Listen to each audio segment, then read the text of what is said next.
Hare Krishna, everyone. Hare Krishna Mataji, please separate the senses. Jai, this is Mataji. Prabhupada. Hare Krishna, nice to see you. Rukmini Hari Sevani, Jia Kumari, Gita Krishna Prabhu, Antaryami Balaram Prabhu, Ganga Shakti Mataji, Aravind Charan Prabhu. Hare Krishna. And we have Priya Satyavama cruising in there. And Kishori Chitra Devi Dasi hiding behind Srila Prabhupada. All right, let us begin with Mangala Charanam. Om Jnanaatimirandasya Gyananjana Shalakaya Chakshurunmilitan Jena Tasmai Shri Gurave Namaha Shri Chaitanya Manobishtam Stapitam Jena Bhutale Swayam Rupa Kadamayam Dadati Swapadantikam Vandeham Shri Guru Shri Yuta Padakamalam Shri Gurum Vaishnavamscha Shri Rupam Sagrajatam Sahagana Raghunatam Vitam Tam Sajivam Sadvaitam Savadutam Parijana Sahitam Krishna Chaitanya Devam Shri Radha Krishna Padan Sahagana Lalita Shri Vishakam Vitamscha Hey Krishna Karuna Sindhu Dinabandhu Jagatpate Gopesha Gopika Kanta Radha Kanta Namostite Tapta Kanchana Gourangi Radhe Vrindavaneshwari Rishabhanu Sute Devi Pranamami Haripriye Vanchakalpa Tarubhyascha Kripa Sindhubhya Evacha Patitanam Pavanebhyo Vaishnavebhyo Namo Namaha Jai Shri Krishna Chaitanya Prabhu Nityananda Shri Advaita Gadadhara Shivasari Gaura Bhakta Vrinda Hare Krishna Krishna Krishna Hare Hare Hare Rama Rama Rama Hare Hare Namo Om Vishnu Padaya Krishna Prastaya Bhutade Srimati Bhakti Vedanta Swami Namane Namaste Saraswati Devi Gauravani Pacharani Nirvishesha Shunyavadi Prashadade Shatarani Om Namo Bhagavate Vasudevaya Om Namo Bhagavate Vasudevaya Om Namo Bhagavate Vasudevaya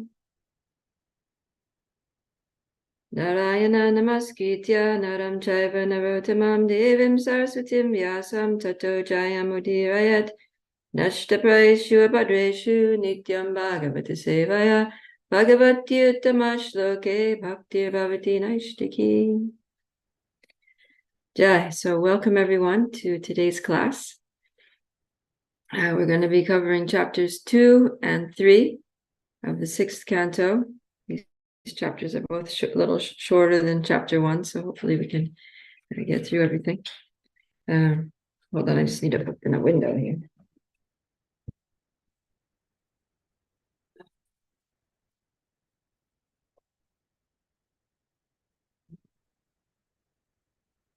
A little fresh air. Okay, so yesterday we were hearing about Jamil and how the Vishnu Dutas came and intervened at the time of his death when he was about to get pulled away by the ropes of the Yamadutas and dragged to Yamaraj for judgment due to his sinful activities. And the Vishnu Dutas, they questioned the Yamadutas, like, why are you taking this man? What are your principles for, what is your process for punishment?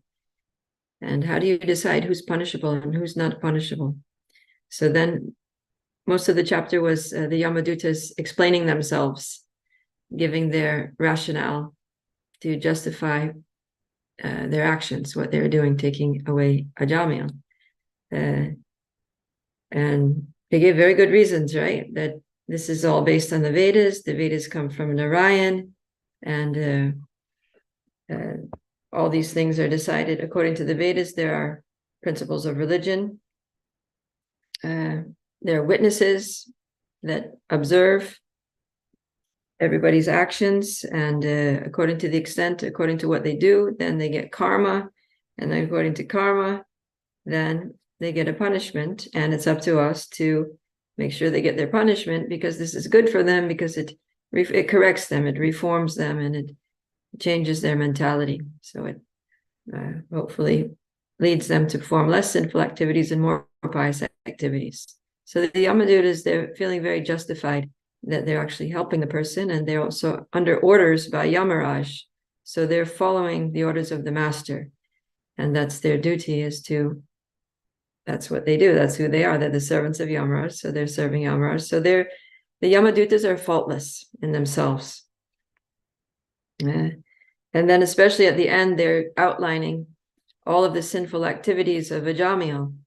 So they're showing how this is the system, and this is the person who's committed so many sins.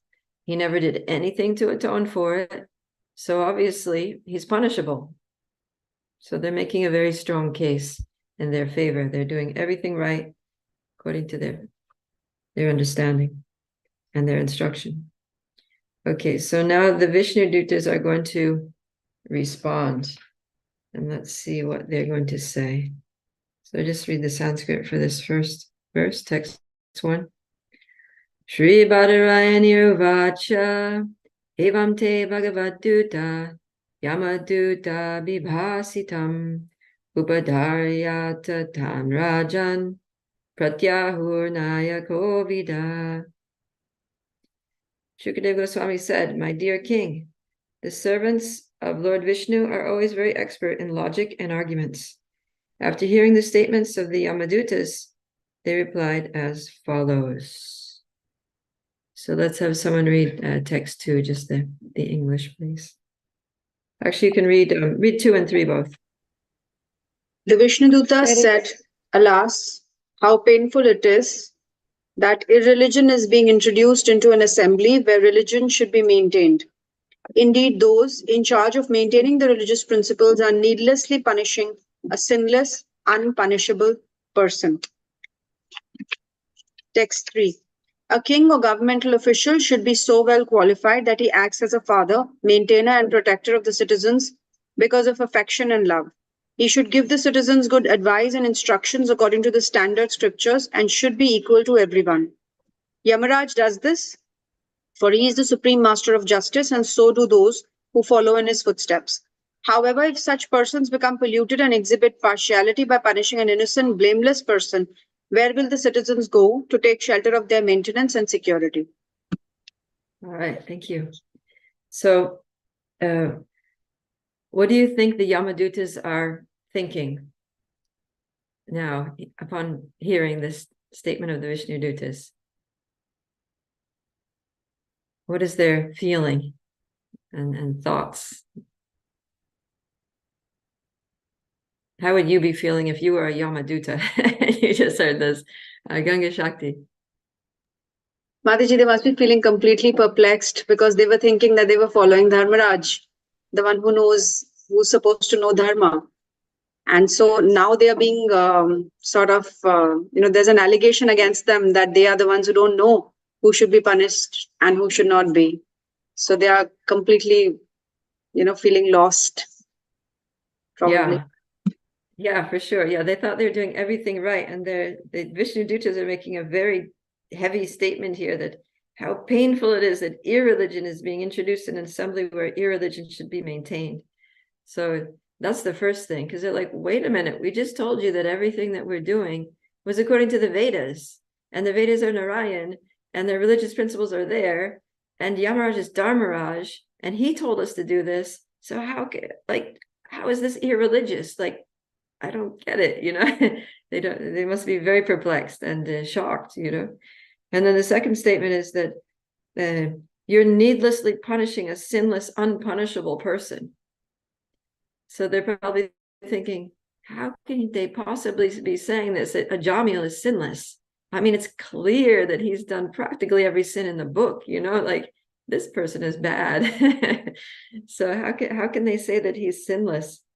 That's just like inconceivable to them. All right. So yeah, and he didn't do any atonement. So he didn't even try. He didn't even regret his sins. He did nothing to try to counteract them. He's just irreconcilably sinful. That's their take on it. So they must be, very, very confused. All right. And so what's the answer to this question? Okay, if you're a Yamaduta and you're saying, how can you possibly say that he is sinless? What's the answer to the question? Now, if you're a Vishnu Duta, what are you going to say?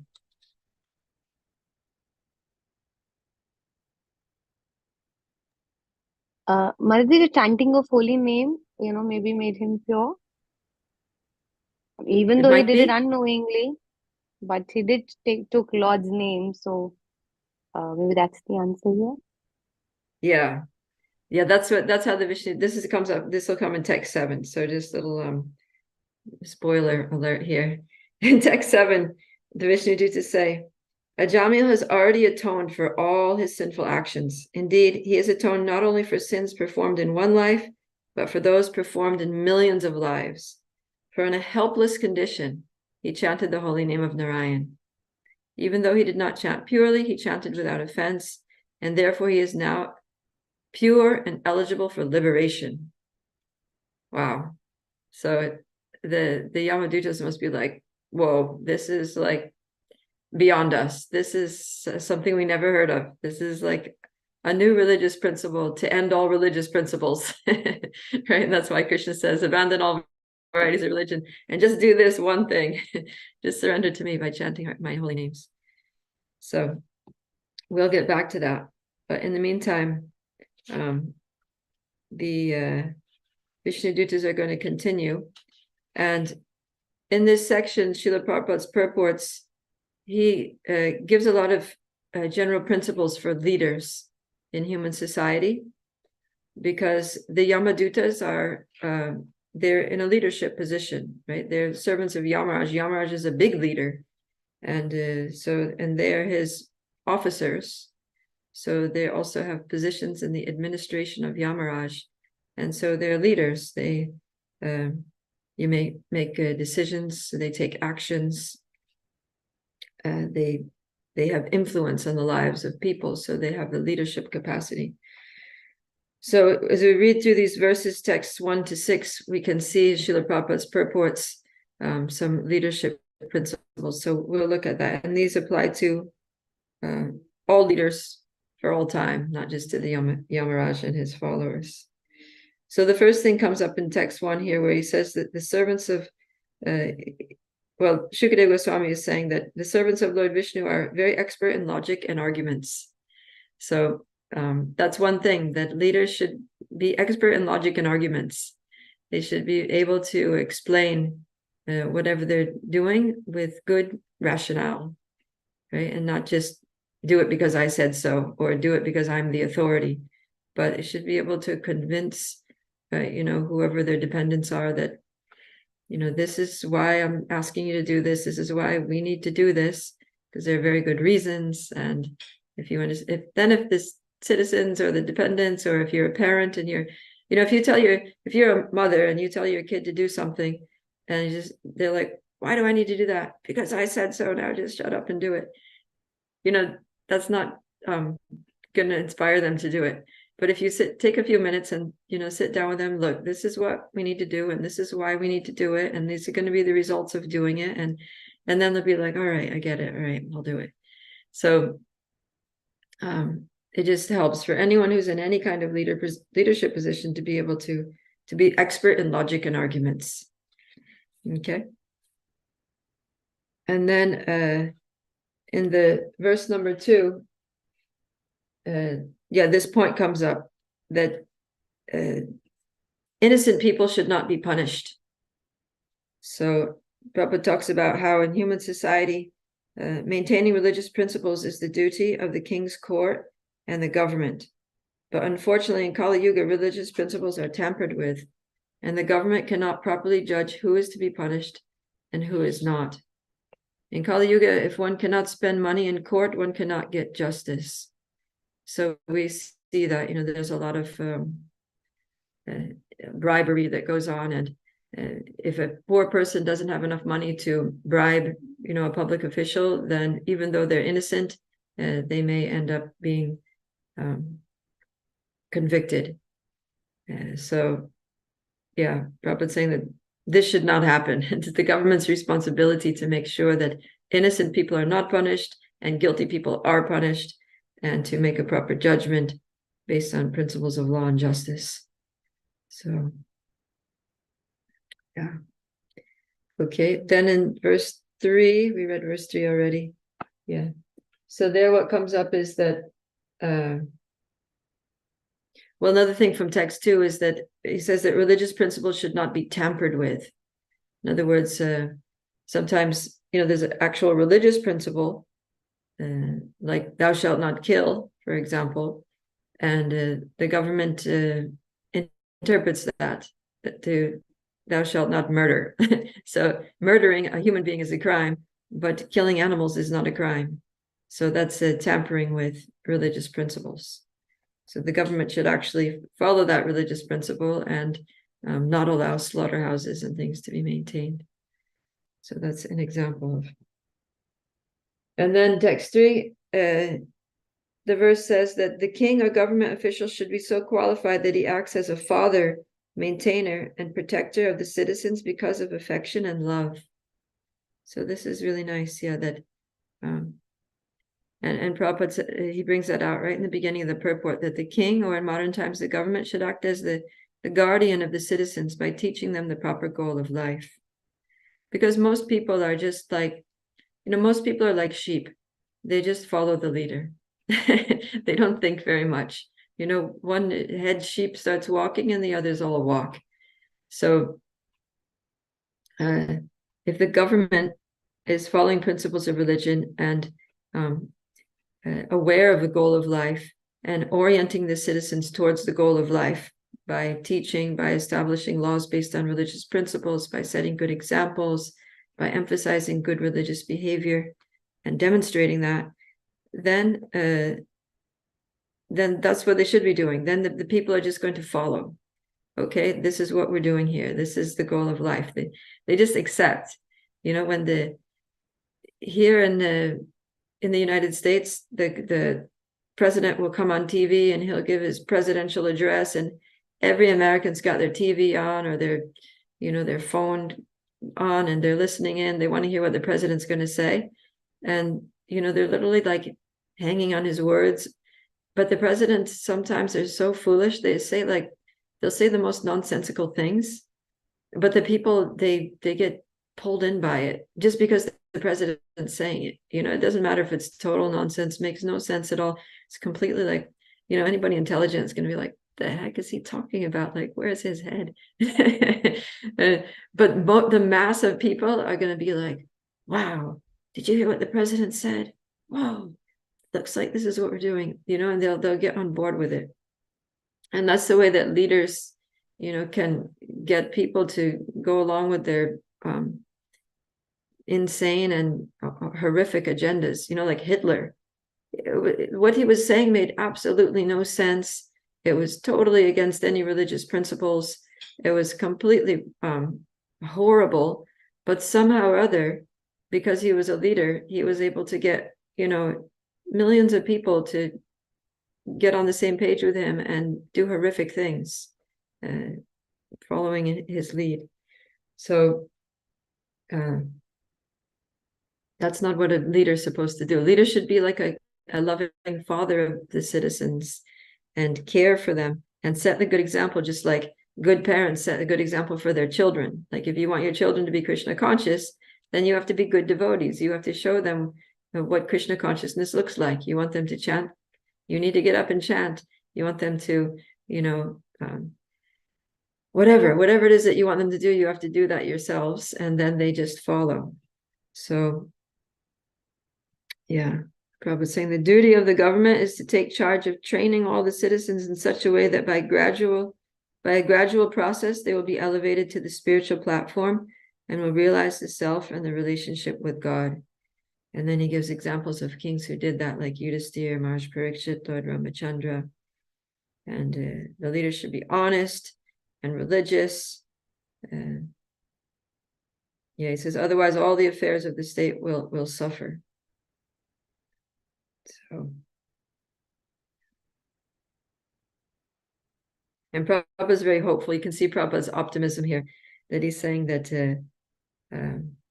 because of the importance of the Krishna consciousness movement, people should be Krishna consciousness and should be Krishna conscious and should not vote for anyone who is not Krishna conscious. When a Vaishnava sees mismanagement in the government, he feels great compassion and tries his best to purify the situation by spreading the Krishna consciousness movement. So, yeah, Prabhupada's, you can see he has some hope here that maybe one day there'll be a Krishna conscious leader and that the government will be managed on principles of Krishna consciousness. But in the meantime, in order to make that happen, what we have to do is spread Krishna consciousness, especially in democratic societies. Because if we can make the mass of people Krishna conscious, then they're going to vote. They're going to, be happy to vote for a Krishna conscious leader, and then we can get a Krishna conscious official there in office, and that will change the situation. So hopefully that'll happen. Prabhupada predicted that the High Court judges would be wearing tilak. In the beginning of the movement, it was just a bunch of ragtag hippies who were kind of like college dropouts, not educated, fanatical. They had so much love and devotion for Srila Prabhupada that they were doing huge things, opening temples, doing this and that, but they want the kind of people to be recognized by outside people as someone that they would like to have as a leader. But now the situation has changed. Now the next generations of devotees are coming from strong family backgrounds. They're highly educated. A lot of them are professional people who are respected in their professions, who are seen as qualified and competent people. So there'll come a time when just the mass of people recognize the devotees of ISKCON as really high caliber human beings, the kind of people that they would like to have as their leaders. So, because they're educated people with professional experience, with good religious principles, with good behavior, with compassion, who, really care about the welfare of the citizens in the country, who are not corrupt, who are not going to exploit them. So, when we show ourselves to be that, and the majority of the members of ISKCON become that kind of person, then the world's going to take notice and be like, wow, this is the kind of leadership we need. So that's just a matter of time. We're already heading in that direction. So, and that was a prediction of Lord Chaitanya, that there would be a golden age of Krishna consciousness. And in order for that to happen, that means also that, devotees need to occupy these positions of leadership. So, who knows, maybe one of you or your children or grandchildren will become a very powerful, influential leader, or, Prime Minister of India or something like that. Prabhupada had hope for that. Yeah, Ganga Shakti? Mataji, while we're talking about all these principles that should be upheld by devotees, and that we should, like you said, we should try to, occupy positions of authority, or if we do end up, then we should try to influence. My observation is that with the increase in the effect and influence of Kali Yuga, we find that people who uphold these principles or live by these principles are usually struggling and acting out of self-preservation. So the idea of these people becoming influential, whether it is in the material realm where we are working in our workplaces, or even sometimes in our own community, even at the level of our own spaces, our own temple, our own community. Generally, we find that devotees who are very sound in spiritual strength and live by the spiritual principles are usually missing from the forefront. They are, as I said earlier, they are just acting out of self-preservation because they are forced to act that way.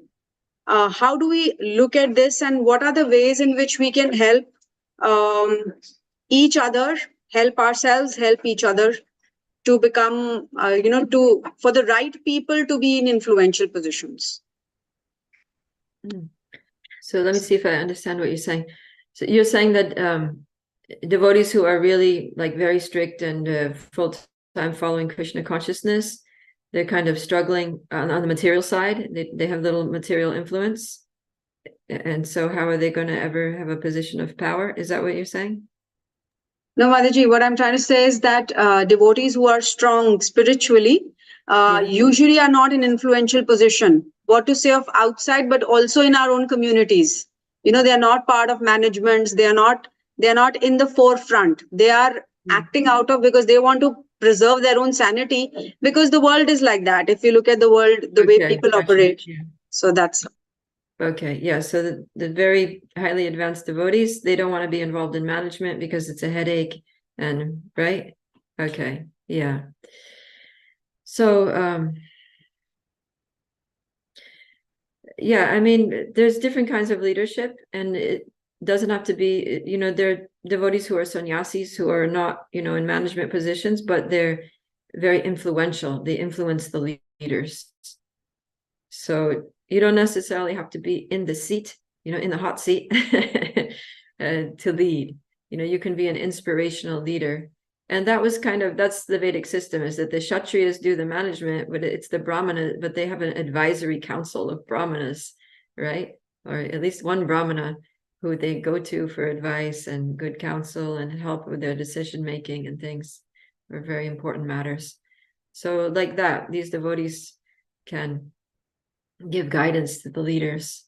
And we should set up that kind of system, so that our managers who maybe are not so spiritually strong have very close relationships and shiksha relationships with devotees who are strong, who may not want to take those management positions.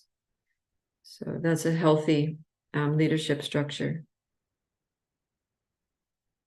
Okay. All right. So let's read text 4, 5, and 6. The mass of people follow the example of a leader in society and imitate his behavior. They accept as evidence whatever the leader accepts. Text 5 and 6. People in general are not very advanced in knowledge by which to discriminate between religion and irreligion. The innocent, unenlightened citizen is like an ignorant animal sleeping in peace with its head on the lap of its master, faithfully believing in the master's protection. If a leader is actually kind hearted and deserves to be the object of a living entity's faith, how can he punish or kill a foolish person who is fully surrendered in good faith and friendship?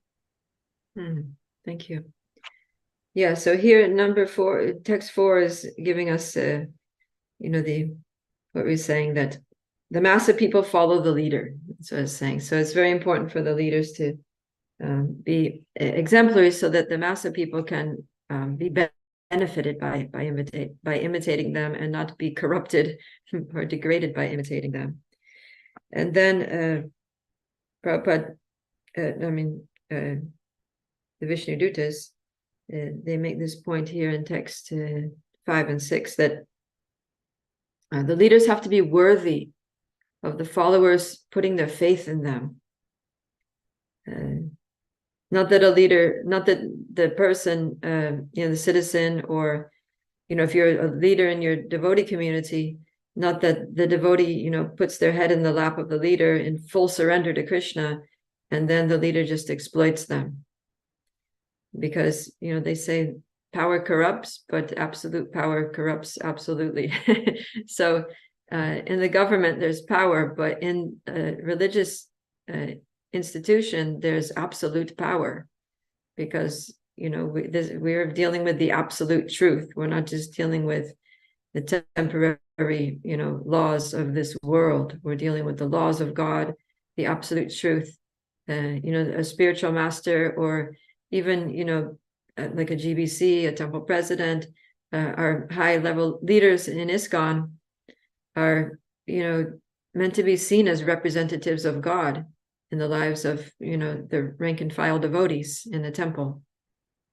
So there's a lot of power that comes with that, and a lot of faith that is put in such persons. So there was one time when Srila Prabhupada was in New Vrindavan, and he was sitting outside, and they were all sitting in the grass, and Prabhupada was talking, and there were some, they had some cats there, and there were some baby cats, there were some little kittens that were playing. So the kittens, how any baby animals, puppies or kittens, they'll play with each other and, swat each other, and they'll be rolling around, wrestling on the ground like that. So they were playing there near Prabhupada. And then Prabhupada was talking, the devotees were listening, these kittens were just playing. And they were totally oblivious to the presence of any human beings. They're just absorbed in their play. And as they were rolling around, they rolled onto Prabhupada's lap. And the devotees there were like horrified, like, oh no, this, cats are so mochi, and, they're just really despicable creatures. And now they're touching Srila Prabhupada, the pure devotee. Oh, this is horrible. We need to get them off his lap quick. Somebody do something. But then Prabhupada was so poised, about it, that nobody did anything, because they could see that Prabhupada was like not at all bothered. So, and Prabhupada said, he stopped what he was saying, and he said, if you put your head in my lap and I cut your throat, that is the greatest sin. And then he just paused, and the devotees were just like, whoa. But that was a message, to his leaders, that the devotees, they're coming to Krishna consciousness. They're putting their faith in you. They're surrendering to Krishna through you. And if you just exploit them, or if you abuse them, or mistreat them in any way, that's the greatest sin. So, we see that, unfortunately, our Kali Yuga governments, they do that. People surrender to government, they try to be obedient citizens, and then they just get exploited by taxes, by corrupt officials in different ways. And so a leader is not supposed to do that. And especially, in devotee communities, the leaders have to be very upright. They have to be really, there should be some purity there, or at least there has to be a very strong system of checks and balances, which monitors the purity of the leadership and the quality of decisions that are being made, especially those that affect the lives of devotees. Because in ISKCON, the managers, they don't just manage the temple. It's not just a question of, all right, let's make the schedule, let's keep the buildings running, let's make sure the lights are on. They're giving spiritual guidance for the lives of the devotees in the community, right? Like, devotees go to the temple leaders and they'll be like, oh, Prabhu, I'm having this difficulty in my life. I need some guidance. Can you please help me solve my problem? And so they often give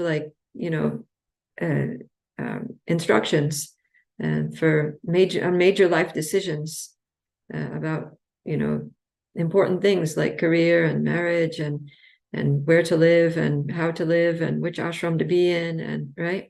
So these can really have a profound impact on the life of a devotee, the future of a devotee, and how everything turns out. So managers have to be very careful to put the needs of the person first over the needs of the project, and not just see the devotees in the community as their human resources to get the services covered, to get the jobs done, to make the project a success. But they should see what is best for that individual person in their bhakti, in their situation, for them to take the next step forward towards going back to Godhead. And then if the leaders do have that kind of mood towards each and every one of their members of the devotee community, then the devotees are going to be able to put their faith in the leader, and they're going to be inspired, out of gratitude for the care that they're feeling and the selfless love that they're feeling from the leaders. They're going to be inspired to serve and to do the services and to help the projects and to, make this sacrifice for the project. So if we put the needs of the project over the person, it's counterproductive, because the projects are going to end up failing because the people aren't going to be happy, and there's going to be no love and trust, and they're not going to serve, because after all, it's voluntary. But if we put the needs of the people first, the devotees over the project, the devotees will be happy, they'll be inspired to serve, and the projects are going to be successful. So that's good principles of leadership. Leadership is not just management. It's, we also have to be leaders. We have to lead by example and be inspirational leaders. Okay.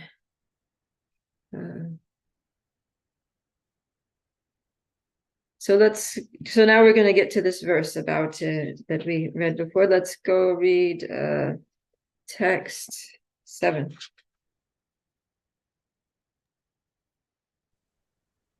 Ajamil has already atoned for his sinful actions. Indeed, he has atoned not only for his sins performed in one life, but for those performed in millions of lives. For in a helpless condition, he chanted the holy name of Narayana.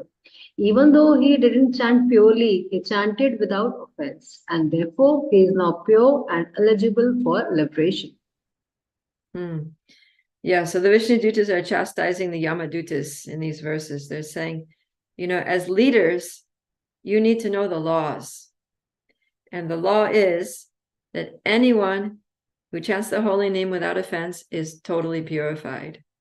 Like, why didn't you know this? This is the most important thing that any leader needs to know. So, yeah, and then they make and Prabhupada in the purport, he gives so many, he gives some quotes here that reinforce that from the different Puranas. Simply by chanting the holy name of Hari, a sinful man can counteract the reactions to more sins than he's able to commit. If one chants the holy name of the Lord, even in a helpless condition, or without desiring to do so, so that was Ajamil's case, all the reactions of his sinful life depart, just as when a lion roars, all the small animals flee in fear. And then, by once chanting the holy name of the Lord, which consists of the 2 syllables Hari, one guarantees his path to liberation. So this is some Shastric support to what the Vishnu Dutas are saying.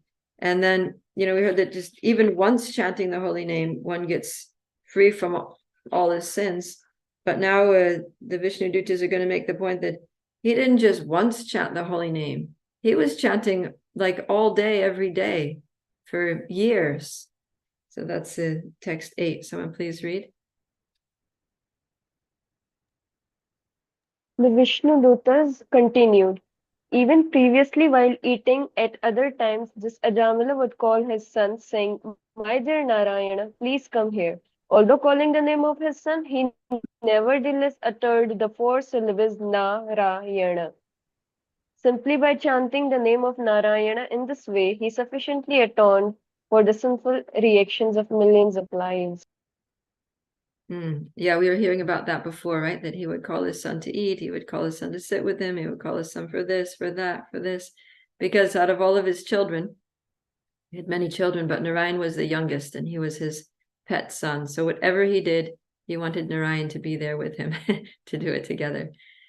So he was always saying Narayan. Okay, now let's go to let's see here. All right, so here in the commentaries, Vishwanath Chakravarti, his mouth is a tongue twister for me. Vishwanath Chakravarti Thakur says that the Yamadutas at this point might pose an argument but Ajamil did not chant with awareness that this was atonement. because it's only atonement if you're doing it intentionally to atone for your sins. But he wasn't trying to atone. It was just by accident. There some coincidence, but his consciousness was not to atone. So then the Vishnu Dutas reply that it doesn't matter. It doesn't matter what he was thinking. These 4 syllables, Narayana, will act. And then he goes on to say that what to speak of the 4 syllables, even 2 syllables will act, or even 1 syllable of the Lord's name will destroy all sins. So, yeah, Priya Satyavama. Maiji, I want to ask Oops. a question related to atonement. It relates to yesterday's class also. May I ask now? Because you're talking Okay. about atonement. Yeah, go ahead. So, yesterday also, Mataji, we were talking, that we atone, but, it is a lot of times, a lot of people atone You're breaking up. If your connection is not by the way of materialism. Atonement is also material. So we are not. Give me 1 second. Yeah, try to improve your Is connection. it better now? Not really. It's still garbled. Okay, maybe I'll ask later. Let me check the connection Yeah. then. Or you could, if you can't improve it, you can always type into Sorry. the chat. Oh, I'll do that. I'll do Okay. that. So Thank you. yeah, all right. So for now, let's just go on here. Let's see. All right. So how was Ajamil's chanting offenseless? Because the whole thing here, the point that comes up is that okay, his chanting was not pure. Prabhupada says that in the purport, that in the beginning he was, let's see. Yeah, so how was Ajamil's chanting offenseless? Because that was the main thing, that okay, he was doing this and that, and he didn't intend, but his chanting was without offense. So what is if somebody asked you, how was his chanting offenseless, what would you answer? Rukmini Hari Sevani? Mataji, sometimes what happens like that, we are reading also that if we chant that, we think that, oh, our sin, this sin will go, that sin will go. But Ajamil was just chanting the name of the, his intention was to calling his son, but he had no intention to offend the holy name. He was not really, the 10 offenses we read, he was not intentionally offending and doing any aparad against the holy name. So this way he was. Yeah, that's it. Good, thank you. So, because someone might think that, oh, he was committing sins. Well, if he was actually using the holy name Narayan as a means of atonement, it would have been worse, right? It would have been worse, not better, because they're asking. Their point is that, well, he didn't know he was doing atonement, and then it's like the Vishnu Dutas are kind of responding that, yeah, that was his, that was good for him, because if he knew that the holy name was a means of atonement, then he would be committing sins and thinking, oh, Narayan, Narayan, I'm clear. Committing more sins, Narayan, Narayan, I'm clear. And then he wouldn't have got the benefit that he got. But because he didn't know, then he wasn't thinking anything. He was just being his sinful self and chanting Narayan. So it was, yeah, he got freed from his sins that way. So sometimes not knowing can be a blessing if our consciousness is if we have a sinful nature. Yeah, so that was interesting. Okay, so now the Vishnu Dutas are going to really launch into an explanation of the power of the holy name of Narayan. So let's read texts 9 to 11. The chanting of the holy name of Lord Vishnu is the best process of atonement for a thief of gold or other valuables, for a drunkard, for one who has betrays a friend or a relative, for one who kills a brahmana, or for one who indulges in sex with the wife of his guru or another superior. It is also the best method of atonement for one who murders women, the king or his father, for one who slaughters cows, and for all other sinful men. Simply by chanting the holy name of Lord Vishnu, such sinful persons may attract the attention of the Supreme Lord, who therefore considers, because this man has chanted my holy name, my duty is to give him protection. By following the Vedic ritualistic ceremonies or undergoing atonement, sinful men do not become as purified as by chanting once the holy name of the Lord Hari. Although ritualistic atonement may free one from sinful reaction, it doesn't awaken devotional service. Unlike the chanting of the Lord's names, which reminds one of the Lord's fame, qualities, attributes, pastimes, and paraphernalia. Yeah, thank you. So this is remember we were talking about the patikas, the mahapatikas, and the atipatikas, all the different levels of sin. So the Vishnu Dutas are mentioning all those different types of sinful activities, the worst of the atipatikas here practically, and saying that simply by chanting the holy name, all these sinful people are freed from all their sins. And the reason he gives is that it attracts the attention of the Lord. So this is the power of establishing a connection with the Lord, is that as soon as we call out to the Lord, then it gets his attention. It just like, you sometimes I was in the temple yesterday, and we had this celebration for Jayapataka Swami's Vyasa Puja here. So the temple is full of devotees. And I was just walking through the hallway, and then I heard somebody say, Mataji, Mataji, Mataji. So, there's like 100 Matajis there. So I can't, like turn my head every time someone says Mataji. So I was just like totally just walking along.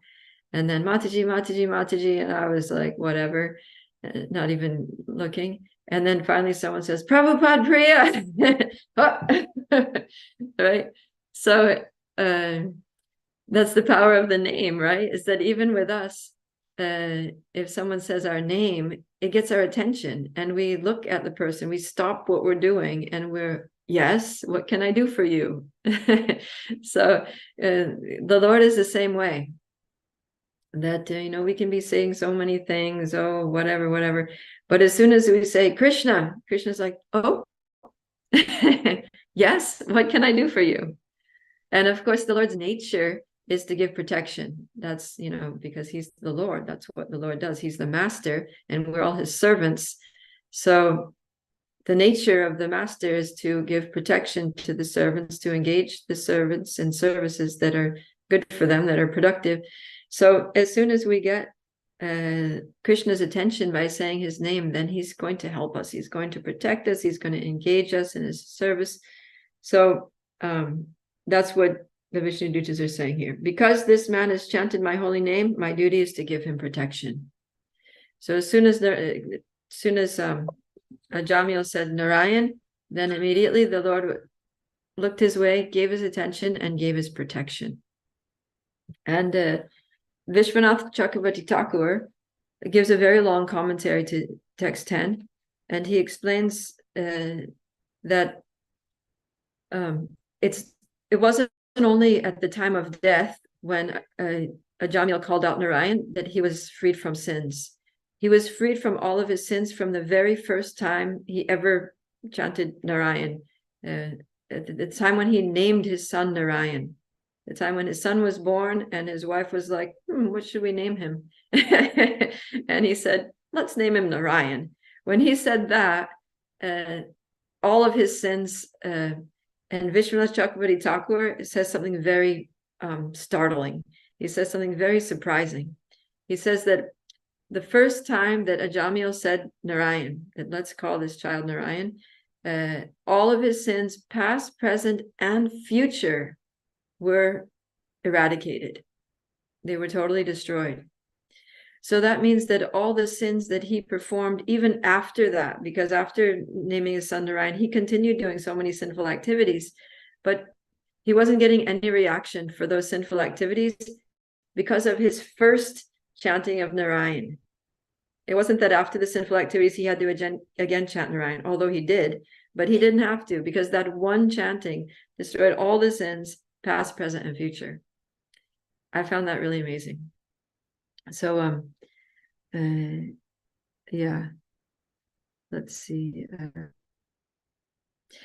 So we'll get back to that, but I want to go through, because here in this section, we see a lot of amazing qualities of the holy name and reasons. There are at least 8 or 9 different reasons given why chanting is the best means of atonement. So please make a note of these, because these are very important for us to understand. So first of all, because it's better than all the usual rituals for atonement, because not only does it atone, not only do we atone for our sins by chanting the holy name, but it reminds us of the Lord. Yeah, it reminds us of the Lord, and it also reminds the Lord of us.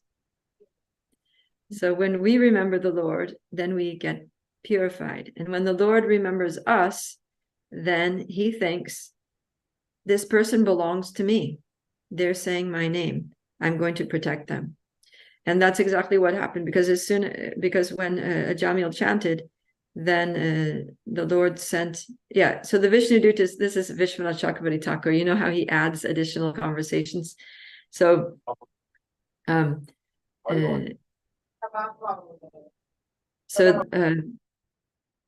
Vishnu Dutas are saying that, this is a fact, because hearing Ajamil chant his name, Lord Narayan sent us here to rescue him. So they're explaining that this is why we've come, because Lord Vishnu thought, chanted my name, my duty is to give him protection. Vishnu Dutas, go there and rescue him. So whenever we chant the Lord's holy name, then Krishna, he sends someone to rescue us. May not be exactly the Vishnu Dutas, but it'd be a devotee or someone. Someone will come to our life to rescue us from whatever it is that we're going through. Okay. And then another thing that happens is that it awakens our devotional service. So Vishwanath Chakravarti Thakur says that the very first time Ajamil chanted Narayan, it destroyed his sins. And then every time after that he chanted Narayan, that chanting, because now there are no more sins to destroy. So what was the name doing? It was producing bhakti.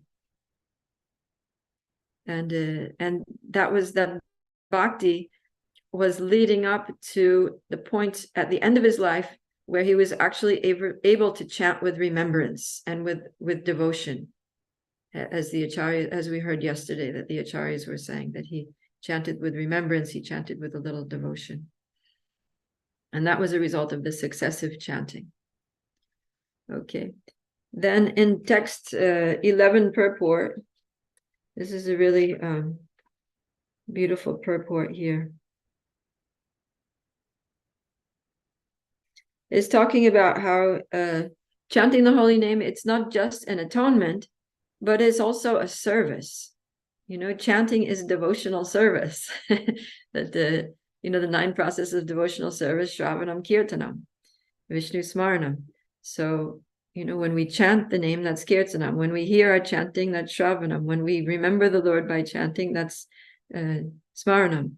So, by chanting, we're automatically doing at least 3 processes of devotional service, if not more, because also Atma Nivedana may be there in our chanting, Sakyam may be there in our chanting, like that. And this service pleases the Lord. And then when the Lord is pleased, then he blesses us, he reciprocates with us in so many ways. So it's not just a matter of, I need to do this to get free from my sins. It's like it's a personal connection with the Lord. It's a service to the Lord. It pleases the Lord. The Lord intervenes. He protects us. He blesses us. He reciprocates with our service by helping us. And then another thing is this that we heard before is that chanting not only frees us from sins, but it also removes the sinful mentality. It cleanses the heart, and it does so absolutely.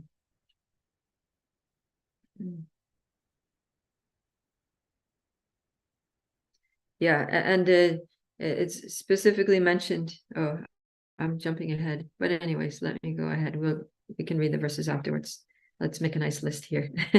So later on, we'll hear that this chanting, it's the best means of atonement, because before we were hearing that depending on whatever sin you do, you have to do a particular method of atonement that's specific to that sin, right? You do this sin, you have to do this atonement. You do that sin, you have to do that atonement, like that.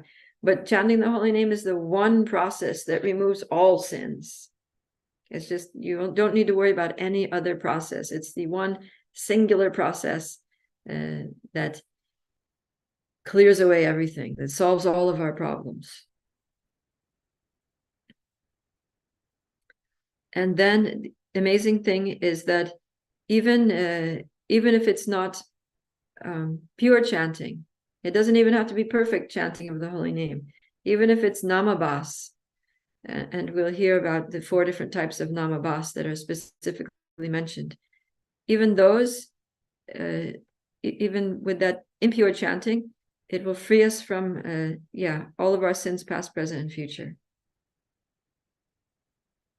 And so, the question is raised, Vishwanath Chakravarti Thakur raises the question there that Ajamil committed many more sins after chanting. Did he need to chant again? No, it wasn't. He didn't even need to chant again.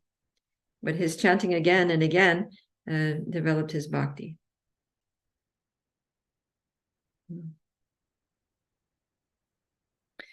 Yeah, and then another reason why chanting the holy name is the best atonement is because we'll hear it works like a medicine, that whether you know the potency of the medicine or not, the medicine is going to work, right? Like if you give a child some medicine, you might, even though it's sugar coated, the child thinks it's candy. They just think it's some, nice candy, but still the medicine works. Or another analogy that's given is that a child may start a fire, and he doesn't know that he's going to start a huge fire that's going to burn a big, huge pile of grass. He's just playing with matches there. But in any case, the grass burns. So we may not know that the chanting is going to burn off all our karma, but we're just chanting because it's fun or because it's whatever. But it goes ahead and it burns all the dry grass of our bad karma and our sinful reactions away. So there are all these reasons. And okay, so let's go ahead and oh gosh, there's so many things here. Let's read. Yeah, so for all these reasons, Srila Prabhupada, he's saying, and the other reason is that it's easy. The processes of atonement, they're actually difficult. They involve, big sacrifices or austerities, things that are very difficult. But this process of chanting the holy name is easy and it's joyfully performed, susukam kartam avyayam, or, it's said in that song, I think by Lochan Das Thakur, that kevala ananda kanda. It's simply joyful. This process of singing and dancing that Lord Chaitanya had given, it's kevala ananda kanda. It's the path. It's just simply joyful, only joyful, no suffering, no austerity. So Prabhupada brings that out in the purport. He says, what cannot be achieved through the performance of Vedic rituals can be easily achieved through the chanting of the Lord's holy name. To chant the holy name and dance in ecstasy is so easy and sublime that one can achieve all the benefits of spiritual life simply by following this process. Therefore, Chaitanya Mahaprabhu declares, Param Vijayate Sri Krishna Sankirtanam. The Sankirtan movement we have started offers the best process for becoming purified of all sinful reactions and coming immediately to the platform of spiritual life. So yeah, hearing all these reasons why the holy name is just the greatest process of atonement and the best thing for everything. It's like Param Vijayate Shri Krishna Sankirtanam, you just it just makes a devotee happy, that wow, we're so fortunate. We're so fortunate that we have this process, that we know this process, that we perform this process. We're so blessed. And I'm going to tell you something else that's going to really blow your mind. Actually, this might come up later, but I'll just say it now because it's on my mind and I don't want to forget it. So this is a great secret about the holy name. So someone might raise the argument that, okay, you're saying that Ajamil, he was purified, completely purified the first time he ever chanted Narayan. So then if that's the case, then why did he keep doing sinful activities? Right? Why would a purified person, if what we're saying that just once chanting the holy name purifies the heart and removes not only the sinful reactions, but also the sinful desire and the mentality that led one to perform sinful activities, then how is it that Ajamil kept sinning? If he had no sinful mentality, if he had no sinful desires, why did he keep on sinning? So this is very interesting. This is Vishwanath Chakravarti Thakur reveals the answer. It says, see if I wrote it down somewhere. Oh yeah, I did. Wow, great. Yeah, so there's some, he gives a few answers to this question. He says, first of all, he says that those sins were like the bites of a toothless snake. In other words, it looked like if you're getting bit by a snake with no teeth, it doesn't hurt, right? Because a snake's mouth, it's just a small little mouth, and if it's just like some skin flapping against, it's not going to hurt you. So those sins were really, nothing was really happening. There was no effect of those sins. Okay, so that's the first thing, that there was no effect from those sins. They were looked like sins, but they were karma free. Okay, but that still doesn't explain why he did them. So let's see, why did he do them in the first place if he didn't have a sinful mentality? So Vishwanath Chakravarti Thakur says he did them because the Lord wanted other philosophies like karma kanda to continue. And he was thinking that if people know the full glories of bhakti, then all these other processes, all these other Vedic processes are going to be completely uprooted. Nobody's going to do them. They're just going to do bhakti. So then one might raise the question, well, what's the problem with that? Why not just like let everybody do bhakti and nothing else? And of course, the answer to that is that same reason why Krishna gives so many processes in the Bhagavad Gita is that not everybody's ready to surrender. Not everybody is ready for bhakti. So there need to be other processes because there are still people who are going to, even while chanting the holy name, they're going to be using the holy name like Ajamil did in his early life. They're just going to use the holy name as a means to fulfilling their material objectives, and then they're going to commit offenses against the holy name, thinking that it's part of karma kanda, that it's itself an action of karma kanda. Okay, so the necessity is there to separate the two processes. Okay, that's one reason. Another reason is that if people come to know that just by once chanting the holy name, all their sins, past, present, and future, will be destroyed, then they're going to think that's an exaggeration. They're going to think that's ridiculous. How can that be possible? And that's an offense to consider the glories of chanting Hare Krishna to be imagination or exaggeration. So then this is kept a secret.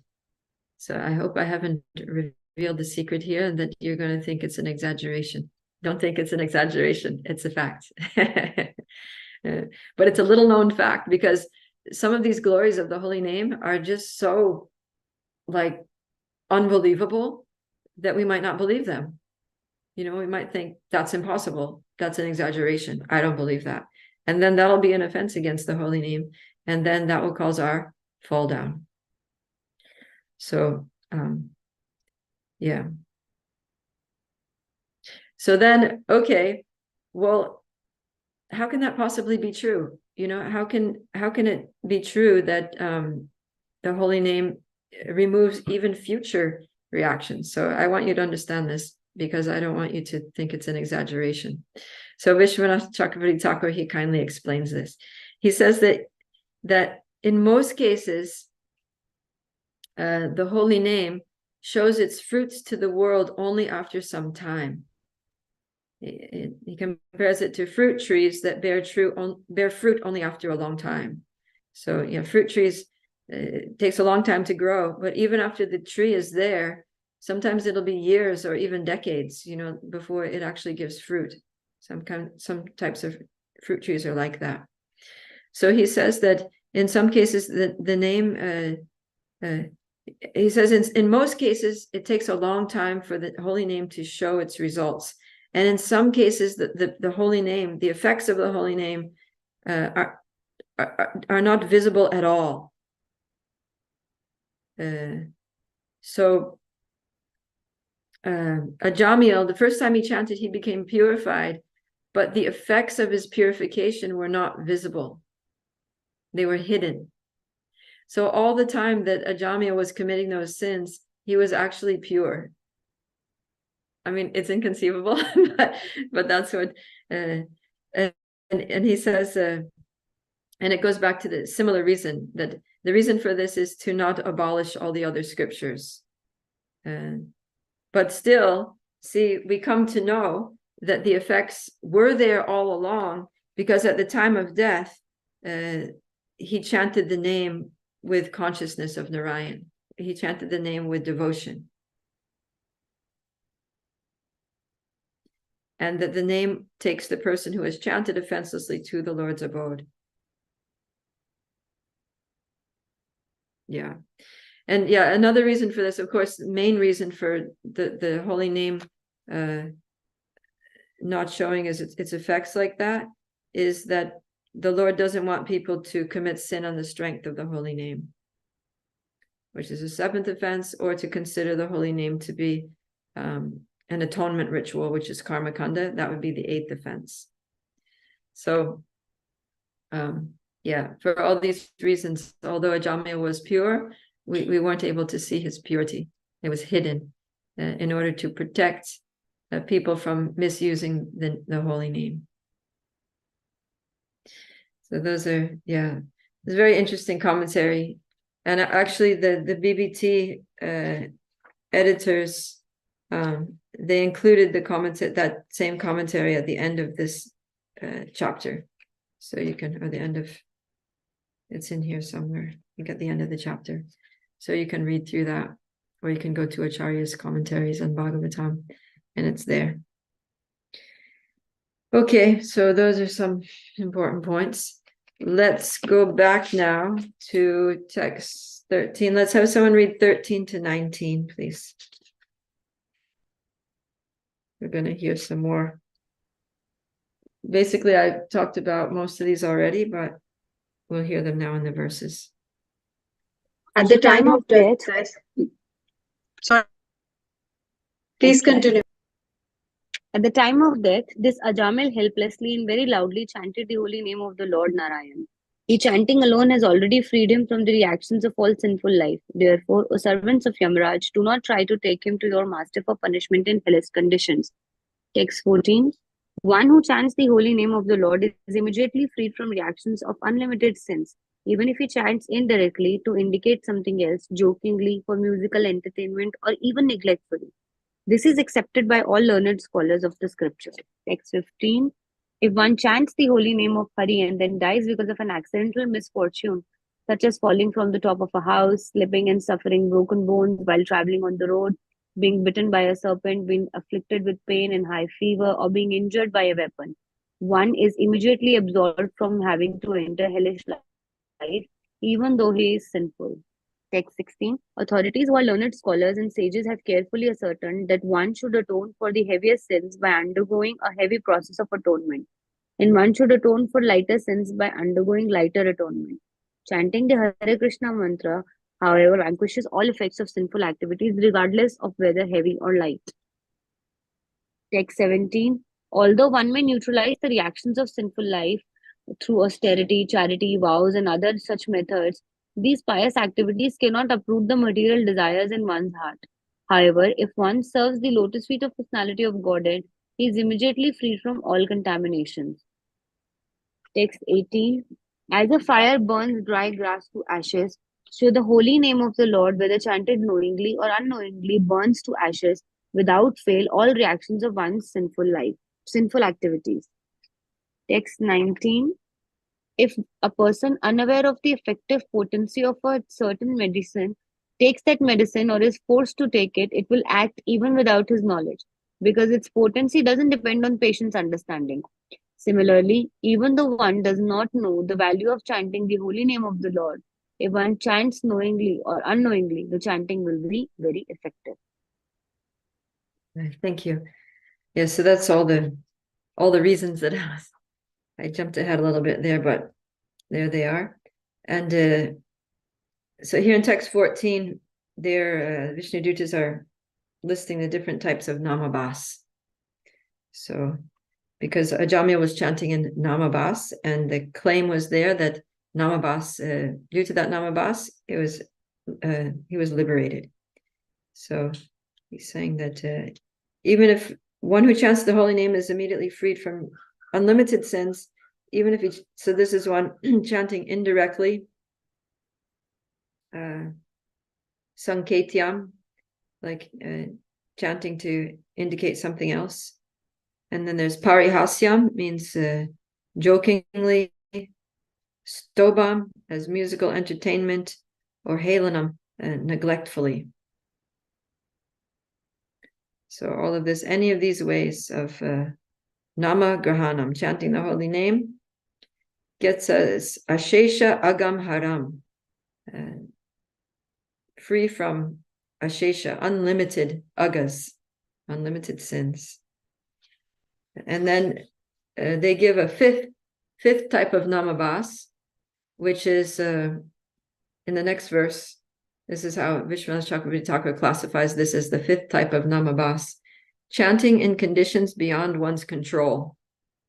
So yeah, if one is in a dire situation, falling from the top of a house in the middle of a car accident, or in a very afflicted and diseased state with high fever and delirious or something like that, a situation beyond your control, and you chant the holy name, then that's a fifth type of namabas, that you're not really thinking of Krishna with devotion necessarily, but you're just like, it's more of an exclamation, like people say, oh my God, right? It's like they're not necessarily really calling out to God or even thinking of God, but it's like, oh my God, right? It's an exclamation.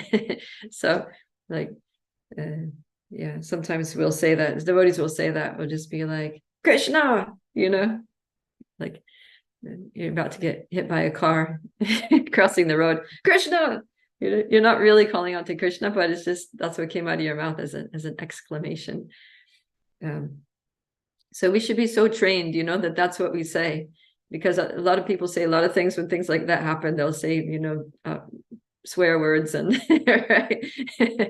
We don't want to, at the time of our death, we don't want to be cursing and swearing. We want to be saying Krishna, Narayan, Gauranga, Prabhupada, whatever. So yeah. Okay. Let me see here.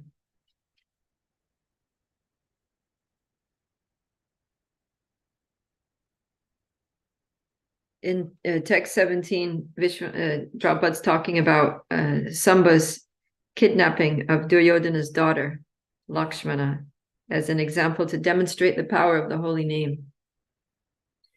So, yeah, he's taking that from Vishwanath Chakravarti Thakur's commentary, that the idea is that the holy name destroys sins as easily as Balaram destroys the core of us. So, yeah, that was for Balaram, it was effortless. In the same way, destroying our sins is nothing. That's just absolutely nothing. Like I was saying yesterday, that's the first thing that happens in the beginning of bhakti. Even with unconscious chanting, our sins are destroyed. That's no problem whatsoever. But real development of bhakti is something that takes some endeavor, takes some repeated chanting and concentration. Ganga Shakti? Madhji, I was just wondering that devotees are usually, like you said, most of them are trained in remembering Krishna in times of, calamity, in the sense that if something goes wrong, the first thing that comes to a devotee's mind is just chant. So, although it may not be with devotion, out of maybe helplessness, sometimes maybe fear also, will that also just be counted as namabhas, or is it slightly better, or it is like the topmost thing to do at that particular time? Yeah, well, if a devotee is chanting with devotion in a time of distress, then yeah, that's great. That's what Kunti Devi says, that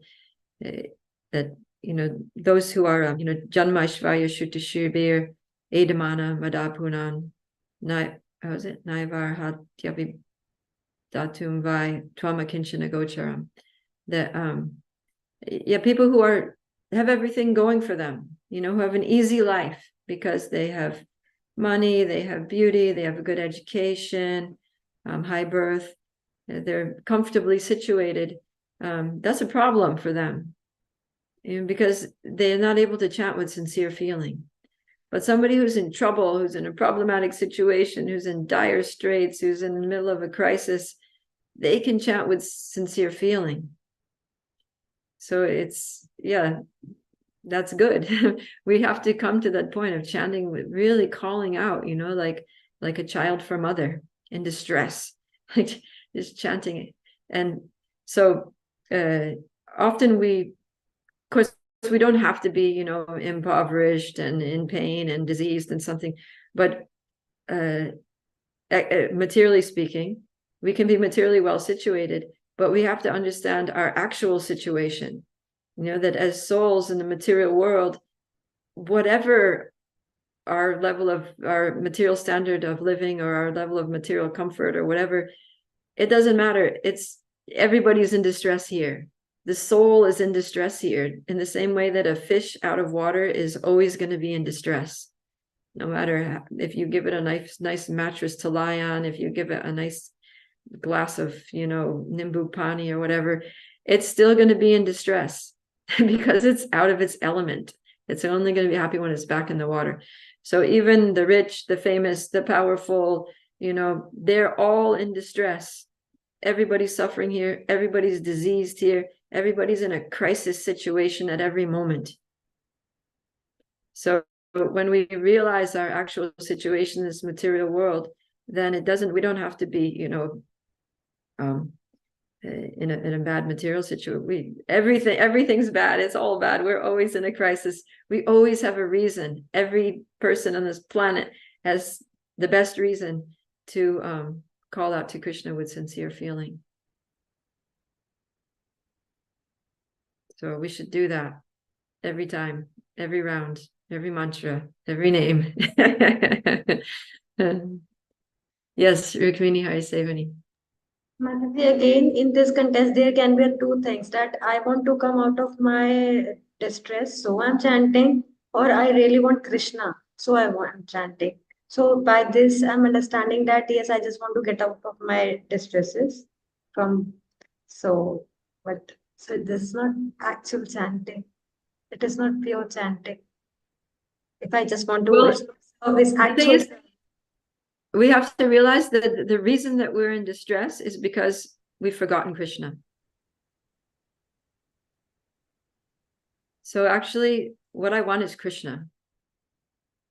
And if I have Krishna, then my distress is automatically gone. So just don't worry about your distress. Just worry about Krishna. Right? Because my distress is because I'm here so far from Krishna, forgetting Krishna, in a world where no one cares about Krishna. You know? It's a very sad situation. And the reason it's sad is because Krishna is not here. We're not sitting and eating with Krishna. We're not dancing with Krishna. We're not playing with Krishna. We're not, cuddling Krishna on our lap. Whatever relationship is, we're not able to exercise and practice and live in our relationship with Krishna in the way that we're meant to in our current situation. That's the cause of our distress. So the distress is that we need Krishna. Okay? All right, we better go on here. So where are we? We finished text 9. Let's read 20 and 21.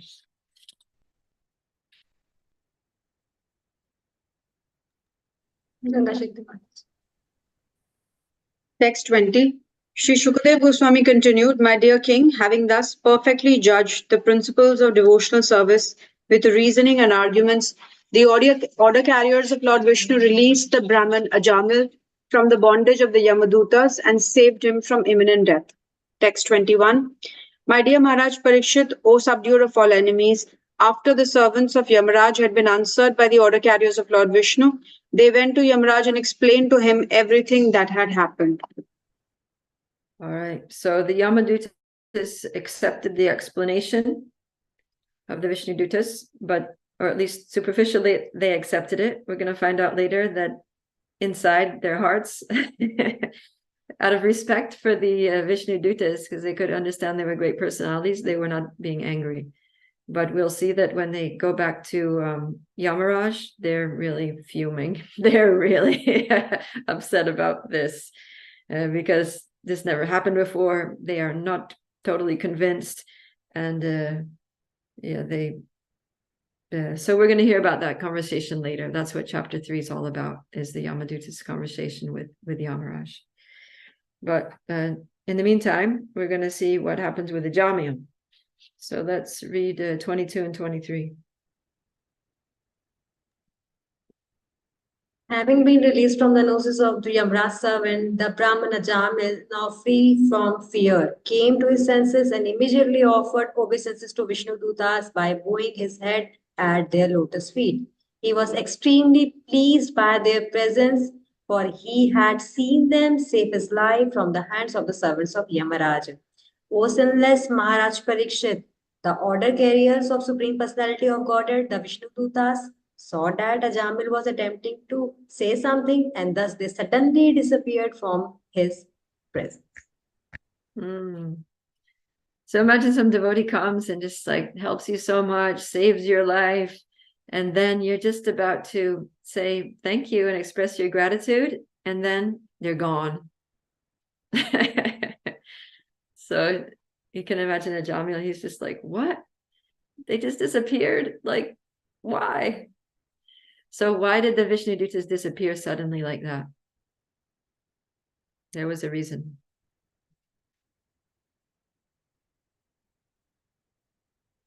Prabhupada gives in the purport.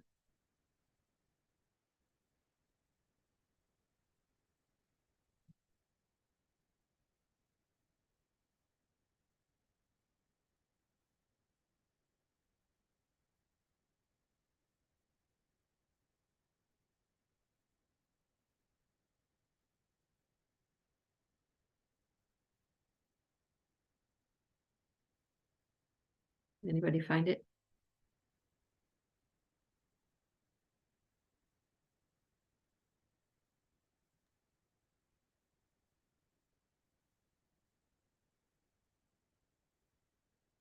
Prabhupada writes, when the Vishnudutas saw Ajamil trying to say something to them, they disappeared to give him a chance to glorify the Supreme Lord.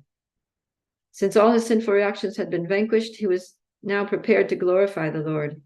Indeed, one cannot glorify the Lord unless one is completely free from all sinful reactions.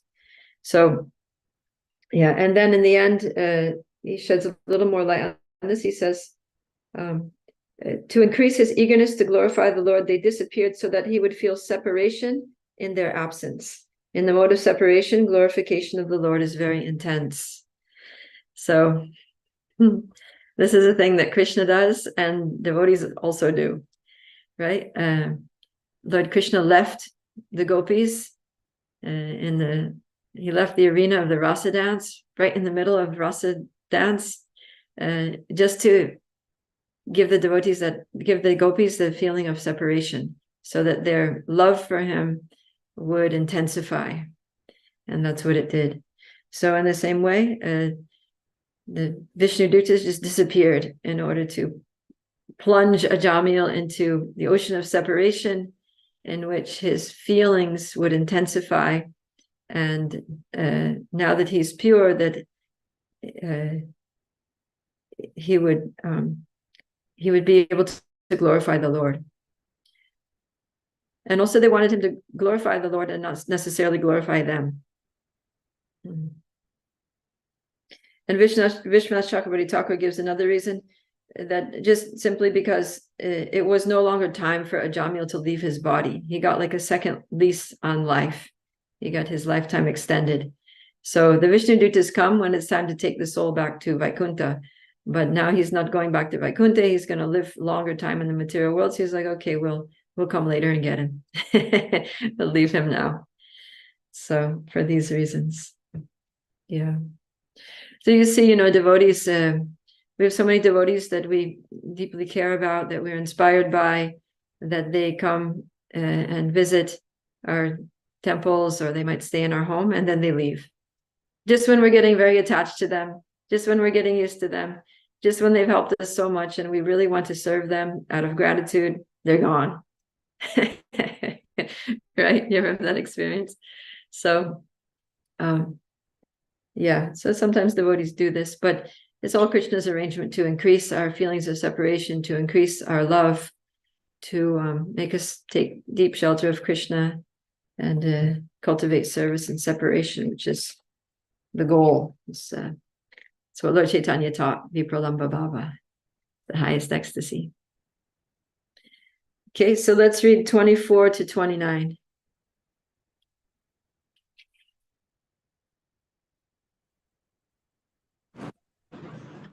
After hearing the discourses between the Yamdutas and the Vishnudutas, Ajamil could understand the religious principles that act under the three modes of material nature. These principles are mentioned in the three Vedas. He could also understand the transcendental religious principles, which are above the modes of material nature and which concern the relationship between the living entity and the Supreme Personality of Godhead. Furthermore, Ajamil heard glorification of the name, fame, qualities, and pastimes of the Supreme Personality of Godhead. He thus became a perfectly pure devotee. He could then remember his past sinful activities, which he greatly regretted having performed. Ajamil said, "Alas, being a servant of my senses, how degraded I became. I fell down from my position as a duly qualified Brahmana and begot children in the womb of a prostitute. Alas, all condemnation upon me. I acted so sinfully that I degraded my family tradition. In need, I gave up my chaste and beautiful young wife to have sexual intercourse with a fallen prostitute accustomed to drinking wine. All condemnation upon me. My father and mother were old and had no other son or friend to look after them, but I did not take care of them. They lived with great difficulty. Alas, like a abominable lower class men, I ungratefully left them in that condition.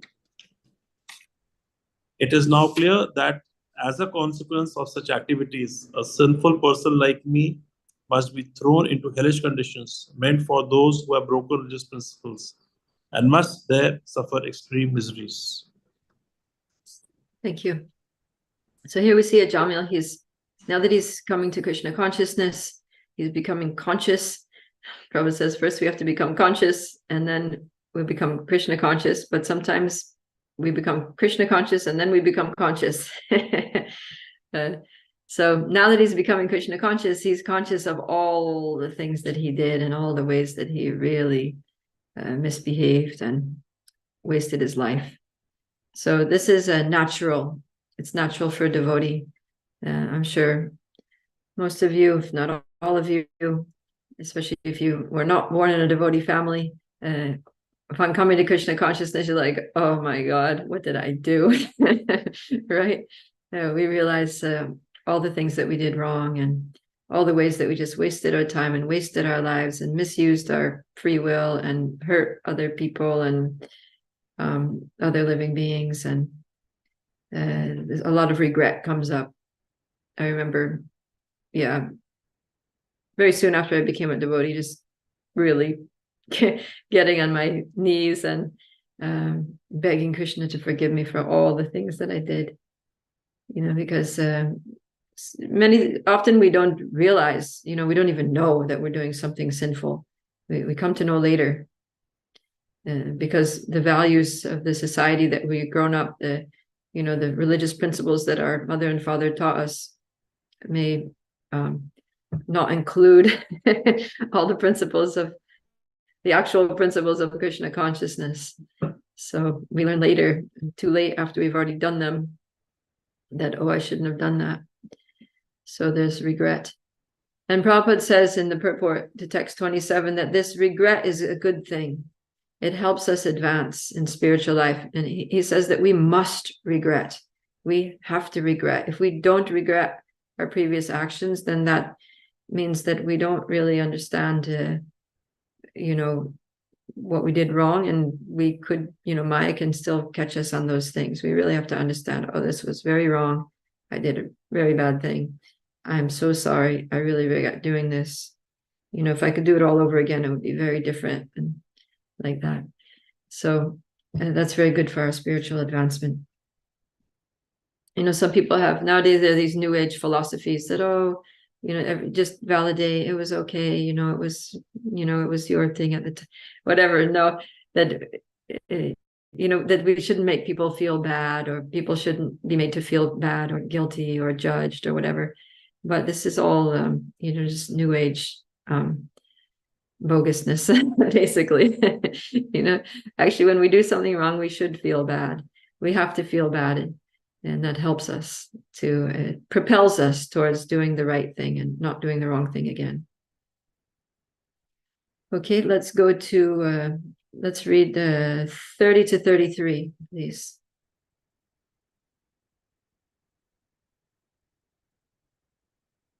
I am certainly most abominable and unfortunate to have merged in an ocean of sinful activities, but nevertheless, because of my previous spiritual activities, I could see those 4 exalted personalities who came to rescue me. Now I feel exceedingly happy because of their visit. Were it not for my past devotional service, how could I, a most unclean keeper of a prostitute, have forgotten an opportunity to chant the holy name of Vaikuntapati when I was just ready to die? Certainly, it could not have been possible. Okay, so now he's feeling regret for his sinful activities, but a lot of gratitude for the good association that he got in his early life, which that his parents engaged him in devotional service. There may have been some other Brahmins or devotees, and he understands that his good fortune was due to devotee association. And Vishwanath Chakravarti Thakur says that we must assume the mercy of a devotee in his early life, because without that, the seed of bhakti cannot be sown. So we see that, Vishwanath Chakravarti Thakur was saying that the first chanting of Narayan, freedom from sins, subsequent chantings of Narayan were developing his bhakti. So bhakti cannot grow unless, it's like a plant can't grow unless the seed is sown. You can put water on the ground, but nothing's going to grow if there's no seed there. So by his chanting, he was watering and his bhakti was growing means that the seed must have been planted at some point. So it's Vishwanath Chakravarti Thakur is saying that we have to assume that because there was a development of bhakti, that there must have been a devotee, that maybe, you know, either his parents, or maybe because his parents were devotees, or were at least worshiping Lord Vishnu, that maybe a Vaishnava came to their home and saw the young boy there, the child, you know, collecting flowers and offering flowers and assisting his parents with the worship, and thought, oh, what a nice boy. He's very obedient, very well-mannered, right? We were hearing that he had very good qualities in his early life. And that Vaishnava might have thought, oh, please, Lord, please bless this devotee. Please bless this boy with bhakti. So this is the power of devotee association, of the blessings of a Vaishnava. And, you know, often that happens. Let's say you have small children and a Vaishnava visits your home, and then your child is, you know, helping, getting up and maybe chanting or playing mridanga in the kirtan, or, you know, doing some sweet thing. Maybe the mother gives him the offering tray and he carries it over there and puts it down and says the mantras. So, you know, that these kind of things, like when a devotee sees small children doing things like that, it's very heartwarming, and it brings out the compassion. It brings out that Vaishnava compassion. And then the devotee sitting there and watching the whole scene and silently praying, you know.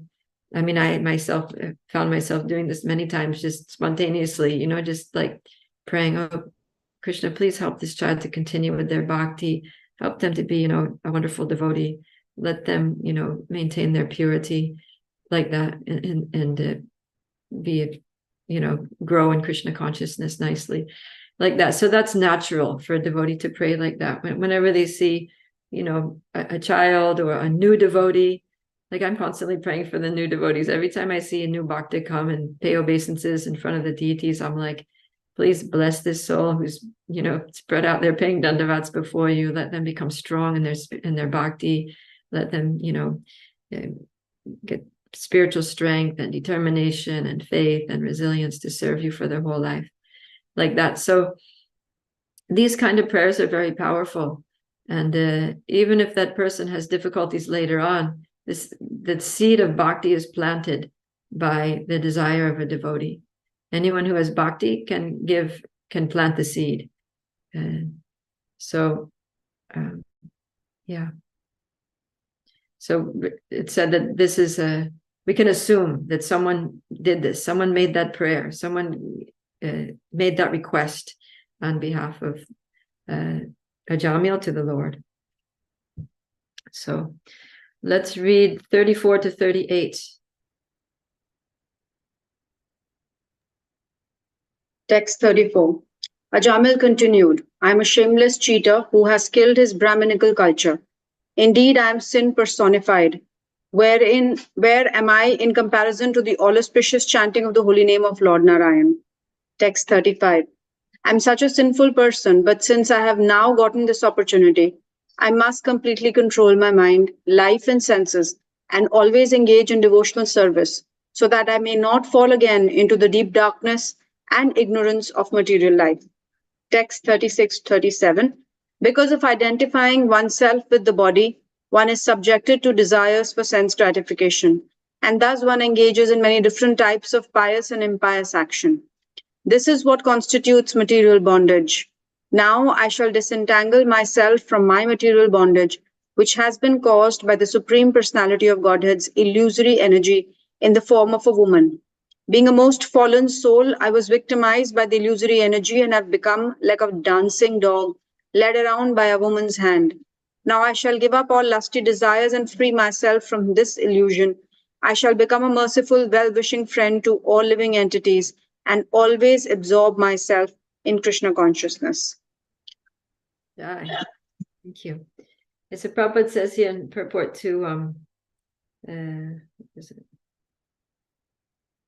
he says, in the purport to 34, he says, those engaged in broadcasting the holy name of Narayan Krishna through the Krishna consciousness movement should always consider what our position was before we came and what it is now. So yeah, sometimes we become very, proud that, oh, I'm a great devotee. I'm a Bhakti Vaibhav graduate. I'm a whatever, I've been practicing Krishna consciousness for how many years, so many years or something. But he says we always have to remember what I was before and what I am now. And what got me from here to there was the mercy of the devotees, was the power of the holy name. It wasn't me. I can take no credit for this. My only credit is that I followed. My only credit is that I somehow or other put myself under the merciful glance of the Vaishnavas. And so, yeah, and that helps us to be humble and to be grateful and to keep our nice, humble service attitude. Yeah. Prabhupada says that we have been elevated to an exalted position by the mercy of Krishna and the spiritual master. So that's what we should think, not by my own intelligence or by my own, sadhana. No. How are we doing sadhana? Only by the mercy of Guru and Krishna can I do anything. And then, but seeing the great transformation that's taken place, seeing how my whole life has changed by this mercy of Guru and Krishna, we should think, wow, this is so powerful. This is so wonderful. I've changed so much, and I can, if I just continue, so many more wonderful things are going to happen. And we should become enthused by this, and we should become determined that, yes, I've been able to totally go from being a sinful rascal to being a, devotee with, faith and with attachment and, steady in my sadhana and my service. From here now, I'm going to go and, just think of all the things that I can do with the mercy, by this same mercy. If I just continue without becoming proud, but continue humbly putting myself under the mercy of Guru and Krishna and Vaishnavas and Shastra, then what more I can do? So Ajamil, he has this determination that, yes, I'm going to free myself from illusion. Now I'm going to become the merciful, well-wishing friend of all living entities. Now I'm going to be always absorbed in Krishna consciousness. And Prabhupada says this should be the standard of determination for all Krishna conscious persons. So Prabhupada wanted us to have this kind of determination, that we should be very positive, very confident, very determined in our spiritual lives, that I am going to make this my last lifetime in the material world. I am going back to Godhead by the mercy of Guru and Krishna and the holy name. I am going to get free from all my anarthas by this process. I'm going to realize my eternal relationship with Krishna. I'm going to reestablish that connection. And one day I'm going to be there in the spiritual world, and I'm going to shake the Lord's hand just the way Lord Brahma did. So, yeah, we should have that kind of determination. And not only that, but I'm going to go out and I'm going to preach. I'm going to share this with others. I'm going to inspire others in Krishna consciousness. I'm also going to help them make that transformation that others helped me to make. I'm going to be an instrument of Krishna in this world. I'm going to be an instrument of Lord Chaitanya's mercy. So we should have all these determinations. We should be very positive. Devotee has to be very positive. Not, oh, I'm useless. What can I do? I'm so in Maya. No, just get out of it. Be determined. I am not going to be in Maya. I am not going to be useless. My life is not going to be a useless waste of time. I am going to be Krishna's empowered instrument in his service. We need to do that. Just like Prabhupada says, we must regret our past activities. We must also be determined in our spiritual life. If a Jamil could do it, so can we. Right? Okay. So now, feeling very determined, what is Ajamil going to do? Let's read text 39 to 41.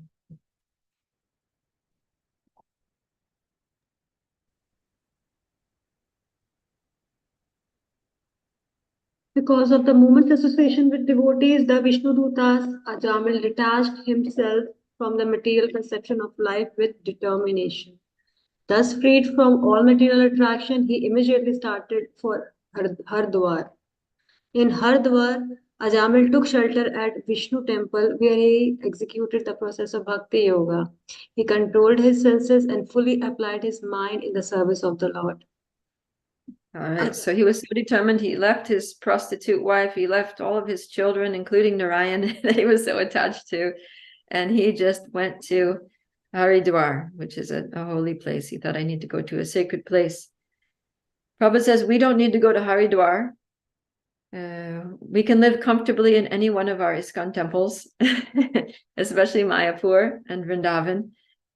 He's talking about, retired life, that when we retire, we should go and live in an ISKCON temple community, especially Mayapur and Haridwar. He said we specifically made these temples for this purpose, so that people in their old age, they can take vanaprastha and go and live the rest of their life in the association of devotees and cultivate their Krishna consciousness peacefully and comfortably, and go back home, back to Godhead. All right, so what happens next? Let's read 42 to 44. Or did we read 41?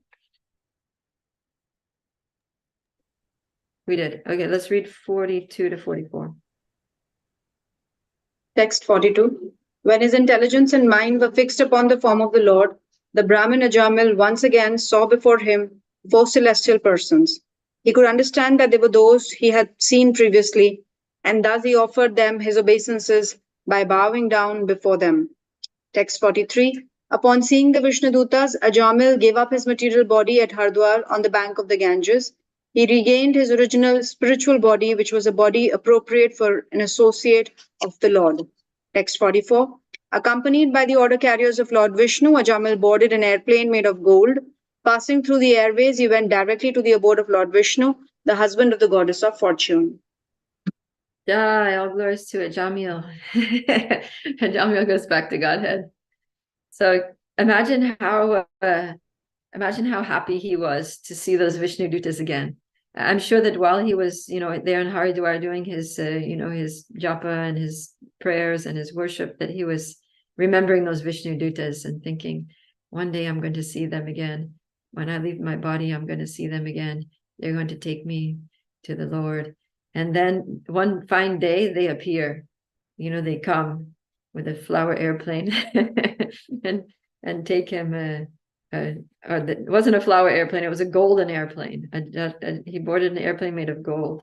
So they come down with this golden airplane and just take him back home, back to Godhead in his original spiritual body.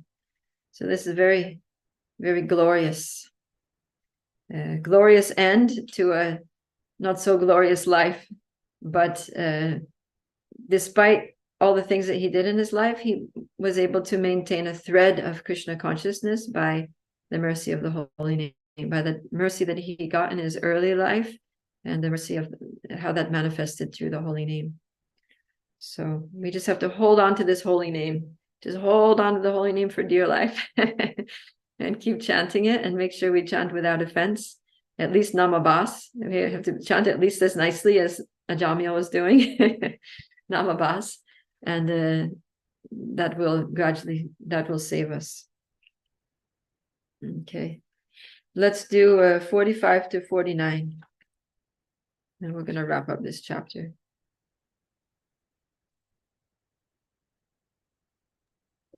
Ajamil was a Brahmana who, because of bad association, had given up all Brahminical culture and religious principles. Becoming most fallen, he stole, drank, and performed other abominable acts.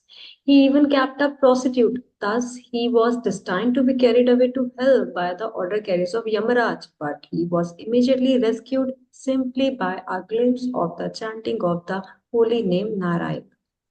Therefore, one who desires freedom from material bondage should adopt the process of chanting and glorifying the name, fame, form, and pastimes of the Supreme Personality of Godhead, at whose lotus feet all holy places stand.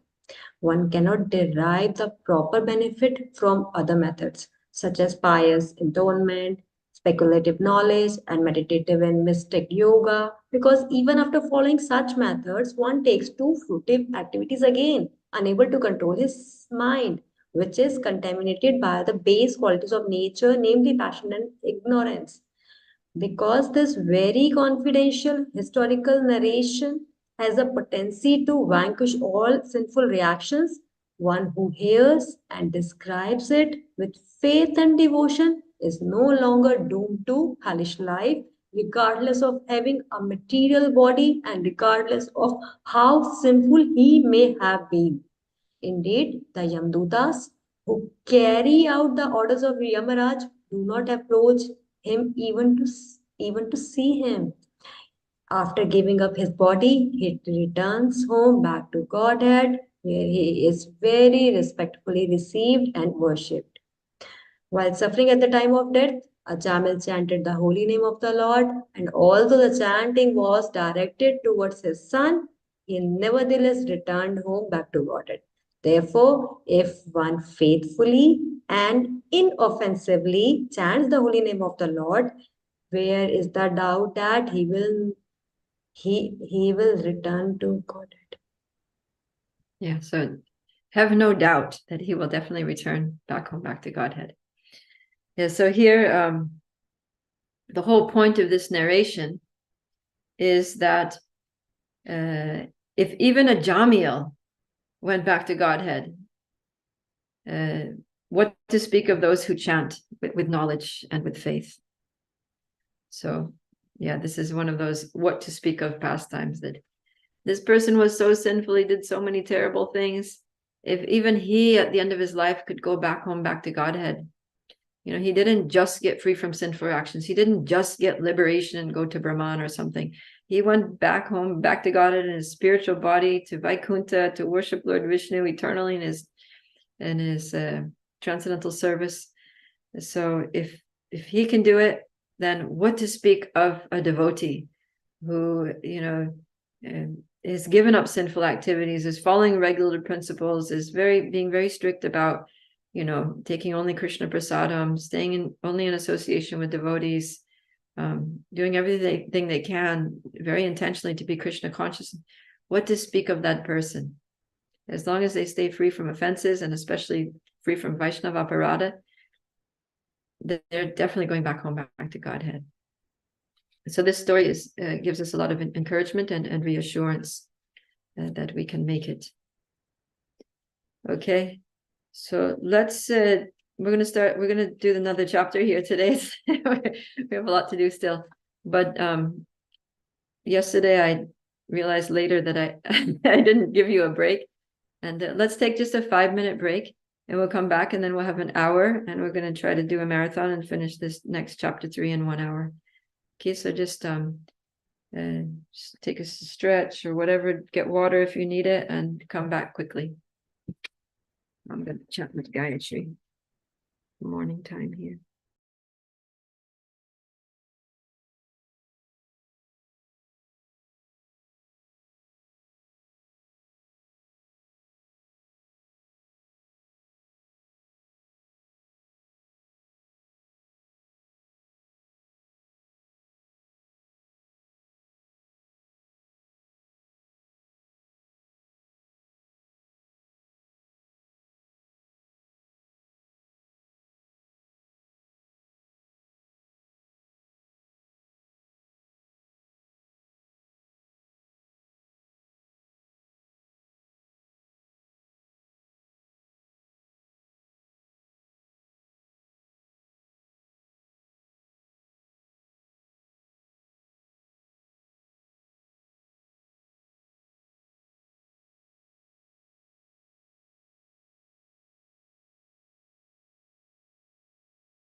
Hare Krishna.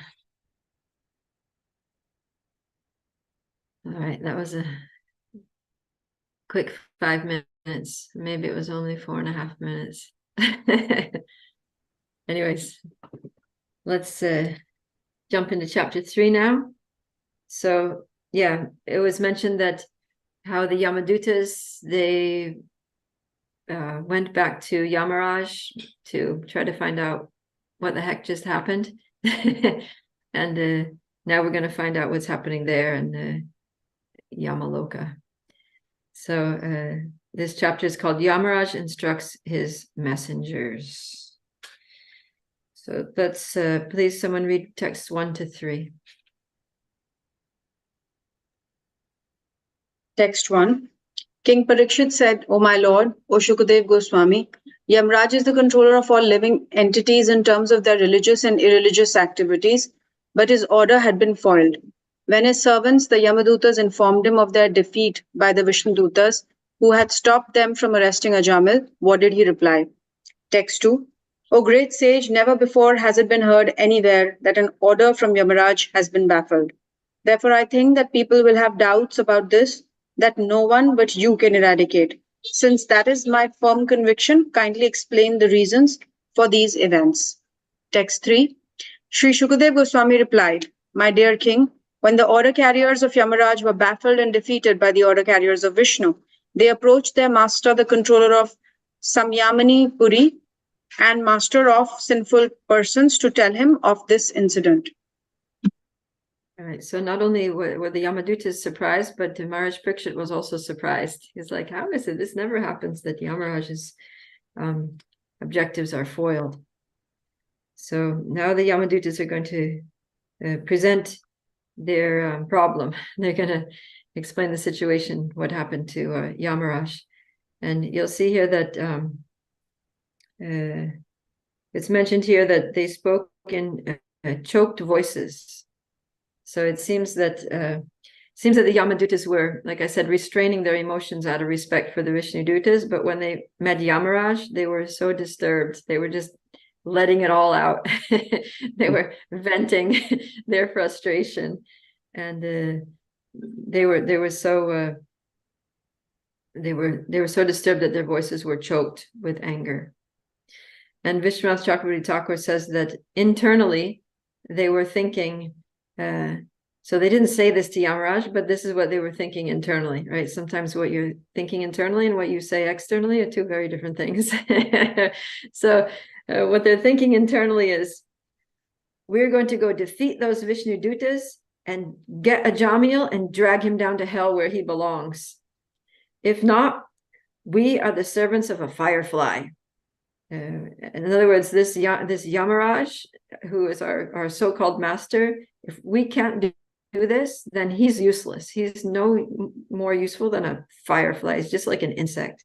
And we're going to reject his service. So that's what they're thinking when they go to talk. That's like heavy, right? They're really upset. And because they're thinking, if our master gave us an order, see, we learned that when the spiritual master gives an order, within that instruction is the empowerment to do it. So that means if a servant cannot fulfill the order of the master, that means that the master doesn't have the power to empower them to fulfill the instruction. That's what they're thinking. So we failed in our mission to serve our guru, our leader, our master, means that he doesn't have the power to enable us to fulfill his order. That means he's useless. He's not a powerful master. He is not worth serving. We're going to reject him. So this is like, they're just really very frustrated. So that's what they're thinking, but that's not what they said. So let's go and hear what they actually did say. They controlled their minds and senses, and they spoke respectfully to Yamaraj. So let's read text 4 to 10. The Yamaduta said, Oh, dear Lord, how many controllers or rulers are there in this material world? How many causes are responsible for manifesting the various results of activities performed under the three modes of material nature, Sataguna, Rajaguna, and Tamaguna? If in this universe there are many rulers and justices who disagree about punishment and reward, their contradictory actions will neutralize each other and no one will be punished or rewarded. Otherwise, if their contradictory acts fail to neutralize each other, everyone will have to be both punished and rewarded. Okay, just hold on there for a sec. Sorry. So yeah, so you can see here how they're speaking very respectfully. They're asking a philosophical question, right? To Yamaraj to understand the situation. But you can feel like if you kind of like, read between the lines here in the ways that they're asking, it sounds like, sometimes devotees ask questions in class where they phrase it as a question, but they're actually like trying to criticize the speaker or some point that they made. So that's kind of, they're like, our dear Lord, how many controllers are there in this material world? That's their way of saying like, like, what's wrong with you? Why are you not in control of the situation, right? How many causes are responsible for the results, So, and then yeah, so that they're basically challenging his authority, questioning his authority. Okay, please continue. The Yamdutas continued, since there are many different karmis or workers, there may be different judges or rulers to give them justice. But just as one central emperor controls different departmental rulers, there must be one supreme controller to guide all the judges. The supreme judge must be one, not many. It was our understanding that you are that supreme judge and that you have jurisdiction even over the demigods. Our impression was that you are the master of all living entities, the supreme authority who discriminates between the pious and impious activities of all human beings. But now we see that the punishment ordained under your authority is no longer effective since your order has been transgressed by four wonderful and perfect persons. We were bringing the most sinful Ajamila towards the hellish planets, following your order, when those beautiful persons from Siddhaloka forcibly cut the knots of the rope with which we were arresting him. Shall I continue? One more. Okay. As soon as the sinful Ajamila uttered the name Narayana, these four beautiful men immediately arrived and reassured him, saying, do not fear, do not fear. We wish to know about them from your lordship. If you think we are able to understand them, kindly describe who they are. All right, thank you. Yeah, so the Yamadutas, they thought it was totally inappropriate for the Vishnu Dutas to say, do not fear. And they're bringing that up because that was the first thing that they said. There's do not fear. And the Yamadutas are just like, no, you're supposed to be fearful. You're supposed to fear punishment. This is, yeah. And the Yamadutas actually want to punish not only Ajamil, they want to punish the Vishnu Dutas for behaving inappropriately, for interfering with their religious act, with their religious duty. It mentioned that the Yamadutas, they couldn't tolerate their defeat. And let's see. Yeah, Prabhupada writes in the purport that the Vishnu Dutas wanted to bring the order carriers of Yamaraj, being very much aggrieved because of their defeat by the four Vishnu Dutas, wanted to bring them before Yamaraj, if possible, and punish them. So they were thinking, we're going to go get those Vishnu Dutas, and we're going to bring them to you, Yamaraj, and you're going to punish them because they were wrong. They shouldn't have said do not fear. We were doing our religious duty according to the Vedas. I'm not convinced about this holy name stuff. Unless we hear it from you, we're not going to believe it. But the way it stands now, we think they're the ones wrong. They need punishment. And if things don't get set right here, then we're just going to commit suicide because we can't deal with the situation. We can't serve you because you don't have the power to empower us to serve you. And our whole thing is that we want to correct sinful people, but if we're not able to do that, then our lives are useless. What's the point of living? We may as well just kill ourselves. So they're really suffering, the poor little Yamadutas. You got to kind of like feel a little sorry for them. So yeah. So you can see that, and their voices are choking up, you know, they're angry, they're sad, they're suicidal, they're in a lot of distress. They're really, you know, in a sad situation. They're approaching Yamaraj with a lot of emotion. So Yamaraj is faced with all this emotion, and now he's going to respond. So let's hear texts 11 and 12.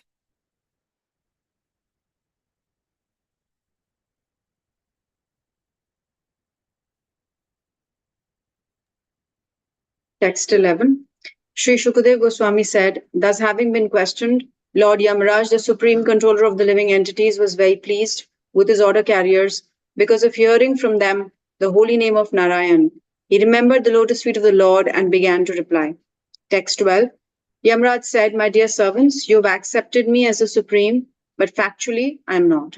Above me and above all the other demigods, including Indra and Chandra, is the one supreme master and controller. The partial manifestations of his personality are Brahma, Vishnu, and Mahesh, and Shiva, who are in charge of the creation, maintenance, and annihilation of this universe. He is like the two threads that form the length and breadth of a woven cloth. The entire world is controlled by him, just as a bull is controlled by a rope in its nose. Thank you. Yeah, so here we see that, first of all, Yamaraj smiles because he's happy to hear the name Narayan. Because where he lives, there's not many people chanting Narayan. He sits there and all day he just, the sinful people are brought to him. The fools and rascals are brought to him. The people who, you know, are envious of the Lord are brought to him. So he doesn't get the chance to hear people chanting the holy names. And so he's very happy that, wow, my servants are chanting the holy names. This is so inspiring. This is so wonderful. I'm so happy right now. He's smiling. But then he turns around and he, of course, Prabhupada doesn't, Vishwas Chakravarti Thakur, he says that after smiling from hearing Narayan, he turns around and he chastises his servants very heavily. He says, you are great offenders. What nonsense are you speaking? So, you know, we were just feeling sorry for the poor Yamadutas. They're all upset. They're all distressed. They're going to commit suicide. And now the master to whom they've gone for shelter, for an explanation, you're offenders, fools, rascals. What are you saying? This is all nonsense. Oh, no. Right? It's getting even worse. But this is the duty of the spiritual master.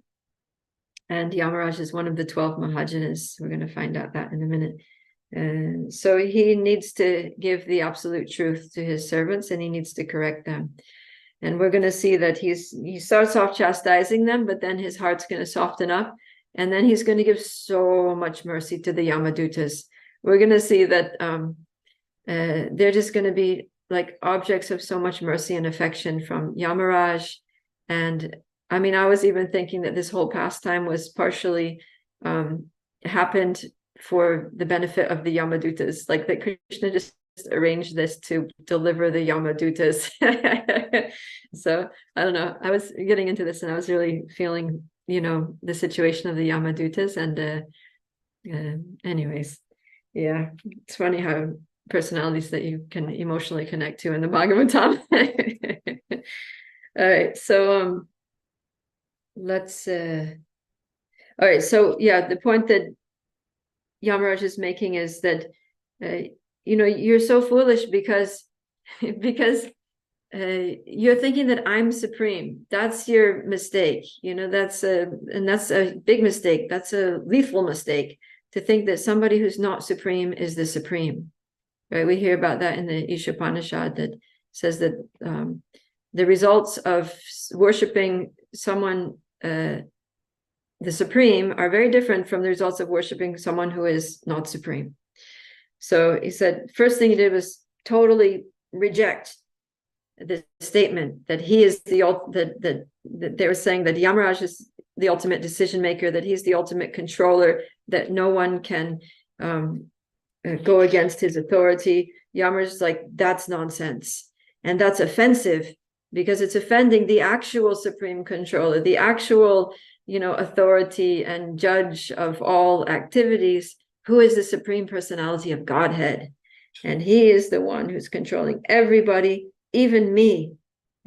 Just as a bull is controlled by a rope in its nose. That rope is also through my nose, Yamaraj is saying. I'm also controlled by him. And everything is resting on him, just like otam protam. The horizontal and the vertical threads in a woven cloth make up the cloth. It means that the cloth is nothing but those threads. So in the same way, this entire existence and everything in it is nothing but Lord Vishnu. It's all just him. It's resting on him. It's made of his energies. It's him. It's all, the absolute truth is the Lord, and absolute truth is all inclusive. So he's explaining this, they call it Atma Tattva.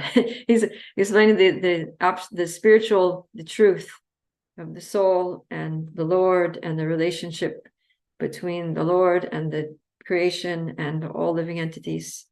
He's giving them all this transcendental knowledge.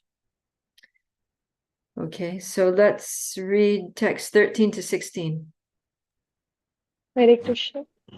Just as the driver of a bullock cart ties ropes through the nostrils of his bulls to control them, the Supreme Personality of Godhead binds all men through the ropes of his words in the Vedas, which set forth the names and activities of the distinct orders of human society, Brahmana, Kshatriya, Vaishya, and Shudra. In fear, the members of these orders all worship the Supreme Lord by offering him presentations according to their respective activities.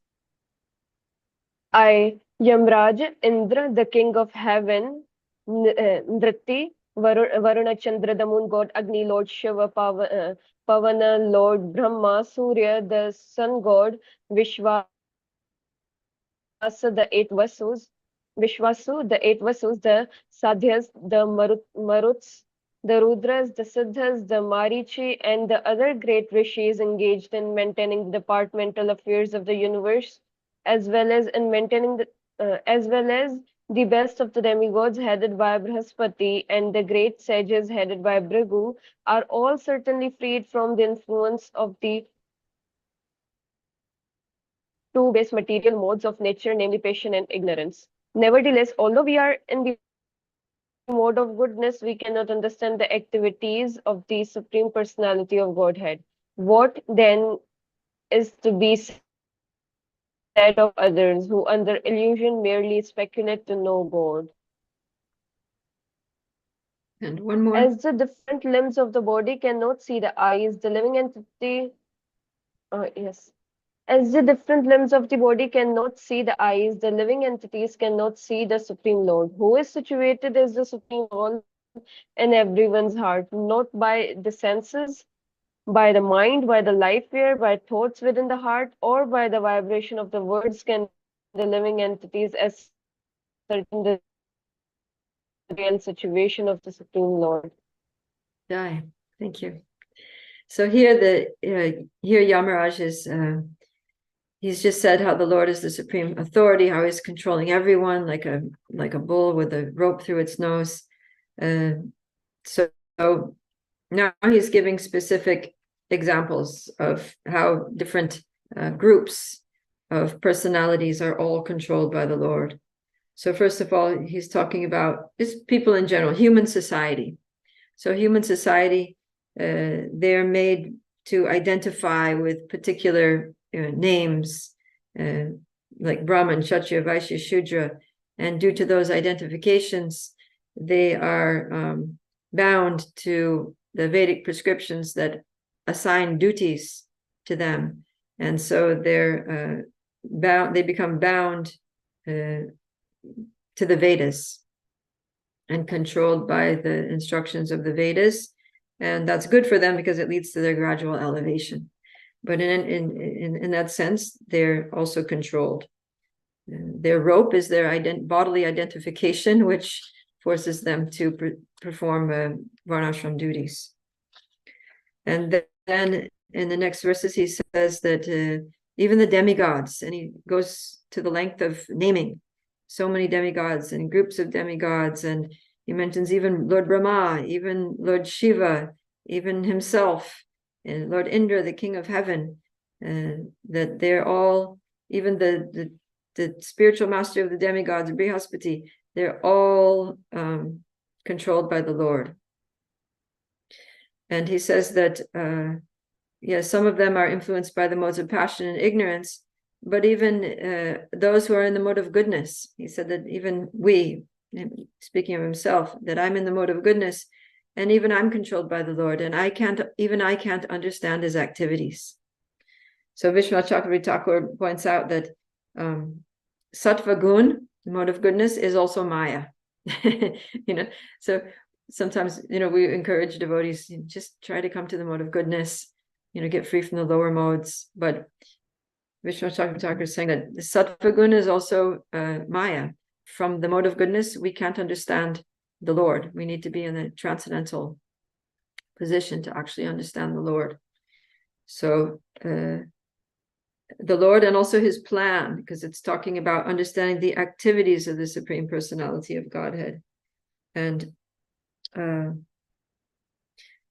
that's mentioned here in the purport, that Srila Prabhupada quotes this statement by Bhishma Dev, that, O king, he's talking about Yudhisthira, no one can know the plan of the Lord, Sri Krishna. Even though great philosophers inquire exhaustively, they are bewildered. So Yamaraj is, he's what's the word? He's sympathizing. He's sympathizing with his servants, because the servants are totally confused, like, what just happened? I don't understand. We don't understand what happened. And then Yamaduta is saying, well, I also can't totally understand the plan of the Lord. Maybe I can understand things a little better than you. At least I know that he is the Lord and that I'm not the Lord, but I can't understand all of his actions in detail. So he's admitting his own shortcomings. And this is a good quality of a leader. Just because somebody's leader doesn't mean that they know everything, doesn't mean that they're all powerful, doesn't mean that they have all authority. So we have to admit that we are also controlled. Even if you're a guru, even if you're a GBC, even if you're a whatever, prime minister, president, or whatever, you're also just like a bull with a rope through its nose being pulled here and there by the Supreme Lord, who's controlling everyone. And we can't understand how we're being pulled, why we're being pulled, where we're being pulled. We're all in the same boat here. Some have a little more insight than others because they're less influenced by passion, less influenced by goodness. Maybe they have a little footing on the transcendental platform, or they may be a pure devotee and have very deep insights. But still, even then, the Lord is the supreme controller in all circumstances. Unless you're Mother Yashoda, then you can control Krishna or Radharani. That is different. But for the most part, we're all very much being moved in this world by the Lord. Okay. And then in 16, it says that the Lord he's just like the eyes. So the eyes guide the body, but the limbs of the body can't see the eyes. So the Lord is guiding our movements, but we can't see the Lord and we can't see how he's moving us.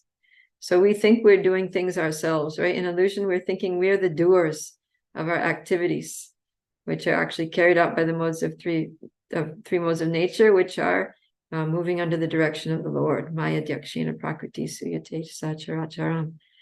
And the super soul is dictating from within that he's seated in the hearts of everyone and is directing the wanderings of all living beings who are seated as on a machine made of the material energy. So, of course, we have our free will that comes into play, but ultimately, for anything to happen, it has to be sanctioned by the Lord. Okay, so Now Yamaraj has explained the Supreme Personality of Godhead, but the Yamadutas are very curious about the Vishnu Dutas also. So who were these personalities? So now, they're specifically asking, who were those people who scolded us and protected that sinner, Ajamil? We want to know about them too. So now Yamaraj is going to explain the Vishnu Dutas. Let's hear 17 and 18.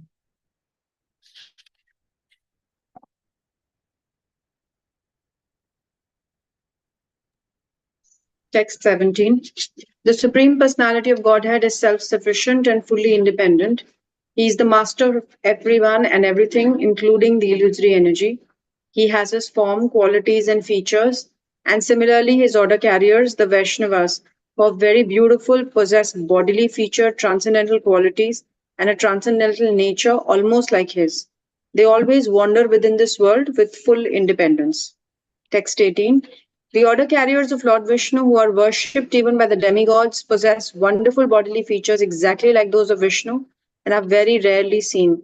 The Vishnu Dutas protect the devotees of the Lord from the hands of enemies, from envious persons, and even from my jurisdiction, as well as from natural disturbances. Okay, so yeah, Yamaraj just mentioned twice how everyone, including himself, is controlled by the Supreme Personality of Godhead. But here he's saying that the Vishnu Dutas, Vaishnavas, who are completely pure, those Vaishnavas who are in the spiritual world, because Vishnu Dutas came from Vaikuntha, they're not of this world, how they have full independence. So, we see devotees like Narada Muni, how he's just full independence. He can just travel as he likes. So that's a benediction that the Lord gives to his pure devotees, that when you're completely pure, completely liberated, and when you have developed devotion for the Lord, to the extent that that there's no chance that you're going to misuse your free will anymore, because all of our problems are due to misuse of free will. And that's why the more we misuse our free will, the more we get our free will restricted. But the more we are able to use our free will properly in the service of Krishna and align our will with the will of Krishna, then when Krishna is totally confident that we're always going to act according to his will, that we're always going to use our will, make a conscious choice to use our free will according to his will, then there's no need to restrict our free will anymore. And so a devotee with that consciousness is given full independence, because Krishna knows they're just going to do my will. They're just like Narada Muni, he doesn't do anything for sense gratification. He's not like, all right, I'm going to go talk to Srila Vyasadeva and get him back on track and encourage him to write Srimad Bhagavatam. And after that, I'm going to go, watch Star Wars at the movie theater or something. He's not like, I need to take a break from my Krishna consciousness and have some sense gratification, just like kick back and relax or something. No, he's just always serving Krishna 24/7. That's all he does. That's all he thinks about. That's all he ever wants to do. So that kind of a devotee has full independence. And so that's the case with the Vishnu Dutas also, that they're in Vaikuntha. They don't have any, like when the 4 Kumaras went to the gates of Vaikuntha and Jai and Vijay blocked them, the main reason they were upset, it wasn't like out of false ego, but it was that, how are you in Vaikuntha? Like, this mentality that you have is not fit for a resident of Vaikuntha, because you're discriminating on the basis of the body. You're blocking people from seeing Lord Vishnu. That's not what Vaikuntha Vasis do. Vaikuntha Vasis have equal vision. They see the spiritual platform. They're trying to bring everyone to the lotus feet of Lord Vishnu. Something wrong here. Like, you don't belong here. So, so that's just to go to show that an actual resident of Vaikuntha is totally pure, is totally aligned with the will of Vishnu. Doesn't create a situation where Lord Vishnu has to come out and be like, oh, that was wrong. why did you do that to my devotees? You know, Lord Vishnu doesn't have to correct the residents of Vaikuntha. Residents of Vaikuntha are, they know exactly what Lord Vishnu wants and they just do it. So, yeah, of course, the Jai Vijay thing was a pastime, was orchestrated by the Lord to fulfill his desire. But some of the commentators say that's why Jai Vijay they weren't actually in Vaikuntha, they were at the gate. So there you go. There are different opinions on the matter. But yeah, so Yamaraj is making the point that these Vishnu Dutas, they're actually no less powerful than Vishnu because they have that full independence.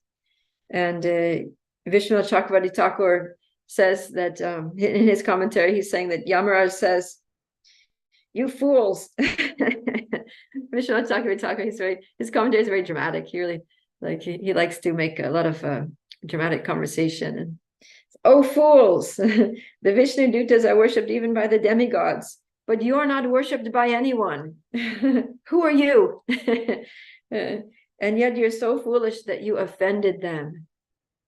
They're so powerful that they protect devotees from me even. And, you know, just see how low I am. What to speak of you? So Yamaraj is saying this. Yamaraj is saying, compared to them, you know, I'm very low compared to these Vishnu Dutas because they protect other people from me. They see me as a cause of harm to devotees, and so they protect people from me. That's how despicable I am. What to speak of you, my servants, who are even more foolish than me, that you went and offended them. These worshipable personalities. Like, you're not worshipable personalities. How dare you offend a worshipable personality? Someone who's worshipped by the demigods. So according to Vishnu Chakravarti Thakur, Yamaraj is really he's really giving them the sauce. He's really chastising them quite heavily, but at the same time, he's also doing it with humility, that I also am, you know, nobody compared to the Vishnu Dutas. So this is very insightful. And yeah, and it's nice that Yamaraj, see, we're talking about qualities of a leader, and Yamaraj is he's showing a good principle of leadership, that he's teaching them by his example, because he's making this statement, how low, just see how low I am. And so he's teaching by his example that when dealing with Vaishnavas, when speaking about Vaishnavas, interacting with Vaishnavas like the Vishnu Dutas, one should be very humble. One should always think oneself lower, and definitely not be envious, not want to cause any harm to the Vaishnavas. Even if you think that they've done something wrong, you don't want to get revenge. You don't want to put them down. You don't want to drag them to the court of Yamaraj, or, you know, like the Yamadutas were wanting to do. So, and Yamaraj is also, he's glorifying the Vishnu Dutas so much here. So one might think, you know, because it was actually, I mean, the Yamadutas are frustrated because they're, you know, they couldn't do what they intended to do, but it was the order of Yamaraj. So Yamaraj could have also been frustrated. Like, how dare they interfere with my order? But he wasn't. He recognized, oh, they know better. He accepted their authority, and he's glorifying them. So he's showing the example that he's seeing that his servants are envious of the Vishnu Dutas. And he's showing them that the way to get free from envy is to glorify the other person, the person that you're envious of. So he's glorifying the power that the Vishnu Dutas have to protect devotees in all circumstances. And Srila Prabhupada, he picks up on this, and he says that because the Vishnu Dutas have this power to protect devotees in all circumstances, therefore there is no danger for devotees. Everything is always going to be okay for devotees. Okay. What did we read up to 19? Did we? Yeah. Oh, no, we read up to 18. Yeah, this is where Prabhupada's saying this purport, that material danger is not meant for devotees. That the material world is called padam yat vipadam natesham, but that applies to material people. And that very verse is, the point he's making, that verse is that, yeah, the material world is danger at every step, but a devotee crosses over this material world, this this material world becomes vatsapadam. It becomes like the hoofprint of a calf for a devotee. There are no dangers for a devotee. It says the pure devotees of Lord Vishnu may rest assured of the Lord's protection, and as long as they're in the material world, they should fully engage in devotional service by preaching the call of Sri Chaitanya Mahaprabhu and Lord Krishna. So just go out there and preach, and don't worry about the dangers of this material world, because they're not going to affect you. They're not going to affect those who have dedicated their lives to the service of Krishna. The Vishnu Dutas are watching, and they are protecting. Okay, let's read text 19. Real religious principles are enacted by the Supreme Personality of Godhead. Although fully situated in the mode of goodness, even the great rishis who occupy the topmost planets cannot ascertain the real religious principles, nor can the demigods or the leaders of Siddhaloka, to say nothing of the asuras, ordinary human beings, Vidyadharas and Chanaras. All right, so this, I'm sure you recognize this verse, this very famous verse that Prabhupada quotes a lot. And that he usually quotes this verse in the context of, these pseudo-religionists who try to make up manufacture their own process of religion. And he said that human beings cannot manufacture process of religion because dharmantu sakshat bhagavad pranitam. Real religion is enunciated by the Supreme Personality of Godhead. In the current context, probably that's not the point that's being made with this verse. The point that's being made is that because religious principles come from the Lord, and because the Lord is so beyond our capacity to understand, then the religious principles are also very difficult to understand. Even the demigods, even the rishis cannot understand real religious principles, what to speak of ordinary people. So yeah, I think it was Maharaj Yudhisthira that would often, always trying to follow Dharma, but admitting that the laws of Dharma are very difficult to understand. It's very complicated. So, yeah. So the Yamadutas, they knew, the problem with the Yamadutas is that they knew the Karmakanda principles.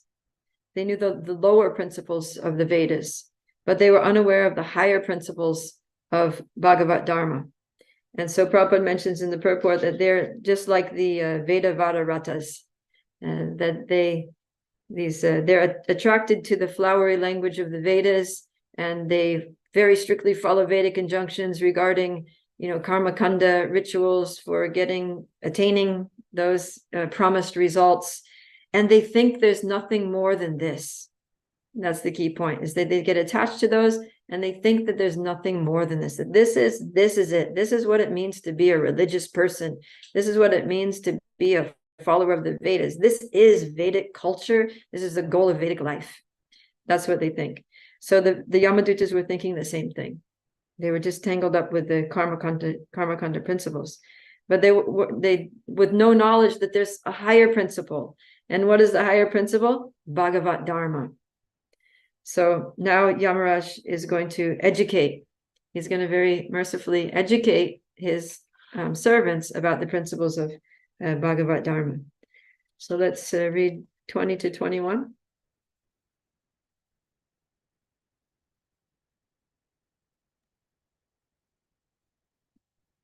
Hare Krishna.